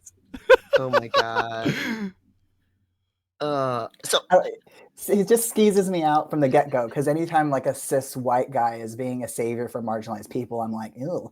But like things just got weirder and weirder, and now every time I see him on the internet, it's got something that's blown up. But the reason I don't like him as a cultural concept, I've never met him as a person, is that he creates these resources that like get leaked, they get shared with the community, and then the community uses them basically as these Bibles. And so it's this weird thing where he is filtering information in the community that is already primed to like collect data and information to try to solve our own problems, because no one's fucking coming to help us. And this guy is like this, like he's profiting off of it. He's, capitalism is gross. And so from my minimal understanding of the Dollhouse, if I were to pick some cultural caricature, I think I might pick Mr. Powers and his method. This is literally perfect. You understand the assignment so much. I mean, we love a link, like that's great, but this is what I want from. Yeah, this is my blurbo that I hate. Yeah, that's my blurbo that I hate. I pick these random dudes, and I'm like, this guy's my nemesis. He's never gonna know I exist, but fuck this guy. Mhm. Oh, okay. That's a pretty good. Here, yeah. That's a pretty good picture. Let's see if Him and his giant cats might fit behind one of the couches or something. Yeah. Oh, here we go. There. Okay. yeah, See full that? body, full He's body, bending over with yes. one of his cats. This is ideal. This Oh. Need to put a little jug of estrogen cream next to him. Oh my God. This is perfect. This is so okay. We'll see if we can get that real quick. Yeah. Oh my God. Section 8 cinnamon roll with a SIN. That is what they used to be called on Tumblr. Cinnamon roll. The cinnamon roll. God, that's a throwback. So were there any questions while I'm doing? No, we're just ranting about Dr. Powers now. I mean, that's good. You have understood the assignment, which I so appreciate. Yes. I'll throw to these. Thank you so much for coming on. Follow Cassie in these places. Yeah, and I'd love to do a. We got to have the other Devin Price on here. We should like narrow down into a specific conversation to talk about, and also get Dr. Devin Price on here, and so yeah, we can the three of us can think about that, and also if people have ideas for what you would like that conversation to be, I would love to hear them. In the Discord or YouTube comments, or me and Devin's Tumblr asks, or any of that stuff. So yeah, I think there's a lot we can dive into about just talking about like health behaviors and public health messaging and the way that gets really fucked up because of just weird moralizing beliefs people have. And I know that like all three of us, and we've talked about this, Cassie, going more into just like the fuck academia talk. And I'm always here to demystify / talk shit about academia, because like I love it as like the day-to-day job that I do, teaching, research, service to my community. That's where it's at for me. But I fucking hate the institution. It is so fucking awful. I hate the work too. I hate the work in the institution. I hate the work culture. Everybody's like, oh yeah, I have work-life balance. And then they work like 80 hours a week. Like I get emails from people at like 2 a.m. on a Saturday. And I'm just like, why do y'all care about this job? It's going to spit you out just like any other job. Yeah. I've gone so like black pilled with it that it's like, why are we studying anything? We don't know nothing. Like we need to just we don't know shit. We should just embrace the abyss. Like it's actually better to not know things. I'm here for that. I need more of that. I want to retire from academia and be a Dumbo. I just want to like lie around and be pretty and like not think.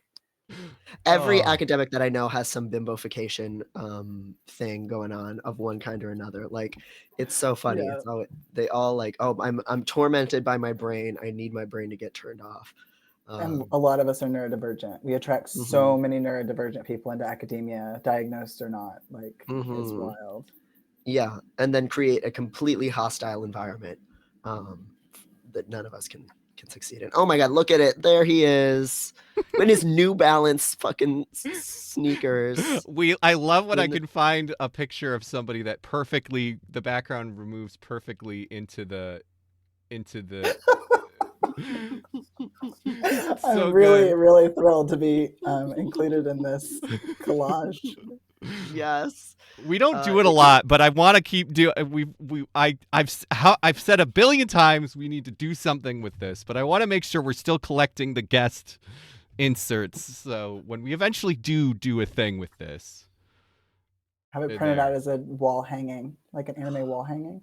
Oh well, yeah, we talked about having dump truck eat people. Like just putting little cutouts and feeding. Charge money a minute to watch dump truck stream of him just munching on little bits of paper. Oh my god, yes, I could make a little diorama.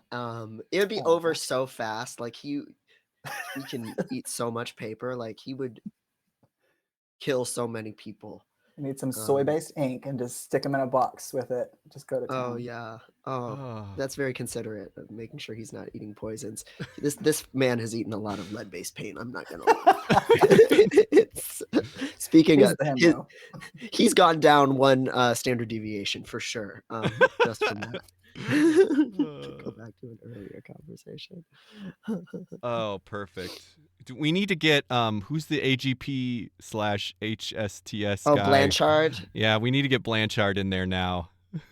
That was one of the most proud moments of getting blocked on Twitter, when I had no idea what I was doing on Twitter, and I just engaged with this random guy in good faith, and he blocked me, and I was like, oh, and then years later I was like, oh, that's who that was. That fucking guy. We need to do a deep dive of that shit, because I don't know it well enough, because I'm pure and I've never gone on 4chan, so I don't. I only vaguely understand the AGP autogynephilia and what's HSTS. What does that stand for? I can't even remember what that one stands for. It's the good ones. Heterosexual, straight, transsexual. I think is what it is. The not bad ones. Yeah, basically the girls that Blanchard wants to fuck versus the lesbians that aren't, that somehow he can't connect with as easily as straight women. Who would have thought? Oh man. There's one of my colleagues has recently stumbled across some very out-of-date trans literature, and she is like, I can't bring this to the wider team because we work with cis people, and so I can't let them see this, but do you want it? And I was like, yeah, give it to me next time you see me. So I'm not going to ever spend money buying these out-of-date books, but one of my special interests is that kind of lineage of how things evolve, and how our concepts of gender and sex and transes has evolved over time. And obviously the medicalization, the pathologization is a mess, but that sort of stuff is really interesting. And yeah, those people need their own little Blorbo box so we can feed it to dump truck. Yes. Yeah. Well, it's the same narratives that we were just talking about in the crowdfunding. But these people who are outsiders concoct these narratives and then impose it violently on our communities, as opposed to our communities being okay, what does society think that I am, and how can I make myself make sense along those lines? Yeah. Right. They created those narratives and promoted them to people as top down rather than community built. Just a random side note. I don't know if y'all know who Ruth Pierce is. She wrote this book based on her PhD. It's very much based in the UK model of health, which is very different from ours, called Understanding Trans Health. And there's a chapter in that about the kind of community concept or conceptualization of transness versus a medical conceptualization of transness that I really appreciate, because it's a way of thinking about us and ourselves and our community motions and movements and organic changes that aren't just birthed out of this gross medical diagnostic thing. Someone diagnoses you with transness and you get bonked on the head by whatever Yeah. wand granting you permission to be whatever you need to be. Anyway, What was that book? You we were on the dolls page when you showed it off. Understanding Trans Health by Ruth Pierce. She's a trans academic out of the UK. That's great. She's Very amazing. cool. She's in a punk rock band. You should check her out. It's called the Worm Boys. Oh, hell yeah. That's amazing. The what boys? Worm Boys. Worm Boys? That's really That's good. really good. Yeah, she's probably way more on media than I am. I did put the estradiol valerate instead of the cat. Should it be instead? No, I love that the cat is there. What if it's what if it's actually gigantic? But it's like yeah, in the background. It's like slightly behind him and the cat, maybe. Yeah. Or just a giant background. Oh my like god. it's in the room. Yes. Yes. Yeah, behind Lincoln. What's her name? There you go. It's the backdrop. I might change that later. It's like a giant bouncy one, you know, like an inflatable vial. Or this gives you a sense of scale that the dolls are. Oh yeah, you're right. They're all just tiny. That is very small. Wow. Cat's not so yeah. big now, Dr. Powers. Yeah, you gotta get your cat's gains up. Oh my god. Wow, what a bundle of freaks. This is so unreal in here. Good job, everyone. All right. Well, thank you again. Thank you so much, Cassie. Thanks for having me. Anything this was else? So fun. Anything else to plug or anything like that? Not today. Not today. All right. Well, Maybe I know you'll be around, so. Yes. Thank you for being in the chat and for and reaching out to us about being on the show. This was a lot of fun. We just like barely scratched the tip of the iceberg on a lot of cool stuff to talk about. So we'll have to have you on again. Shout out to my best friend who was like, ever since they first started watching your content, was like, I want you to have a conversation with Devin. I want to watch that happen. Oh, so, hell yeah. Oh my God. Oh, yes. Shout out to them. That's awesome. This was amazing. This was a lot of fun. Yeah. Go tell your friends about this show, everybody. We need more people to watch this show. We need enough people to watch this show so Devin can quit his job. That's my goal for this show. We need to both quit our jobs. Yeah. Yeah. All right. Let's see if we got. Do you have any thoughts? Let me see. Let me see here. Or Cassie, I don't know how much you watch Twitch outside of us. I just got a Twitch app just to watch y'all. Sorry. Oh. Nobody's jumping out at me. Let's see what this one is. Ugh, now I'm getting an ad for Dune 2 and I'm looking at Timothée Chalamet and I'm scared. Where was why is it showing me? It's been giving me this other raid screen that's all more detailed, but I can't see that now. So weird. I would totally search for somebody that's just small. Can we search on Twitch for public health? Yeah. Oh, you know what? There's somebody cool that I actually just started following. That's watching Lolly Flux. They're a furry VTuber. They're just watching the Cabinet of Dr. Caligari. Oh right hell now. yeah! Yeah. How do you spell that? Lolly, like lolicon. Flux. Queer ADHD. Furry VTuber. PNG tuber.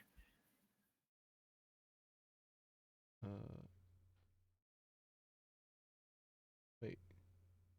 Oh, that's why. I went to the wrong stream manager. Oh, do you want me to do it or do you? Yeah, why don't you do it? My things are being weird. Dashboard. Nope. I think I got it actually. Yes. Okay. I got it now. I'm just waiting for the countdown. Okay. Cool. Perfect. Yep, that's the one. Yeah. So that'll All be a right. little chill weekend vibes. Well, thank you everybody for hanging out, and thank you again, Cassie. Yeah.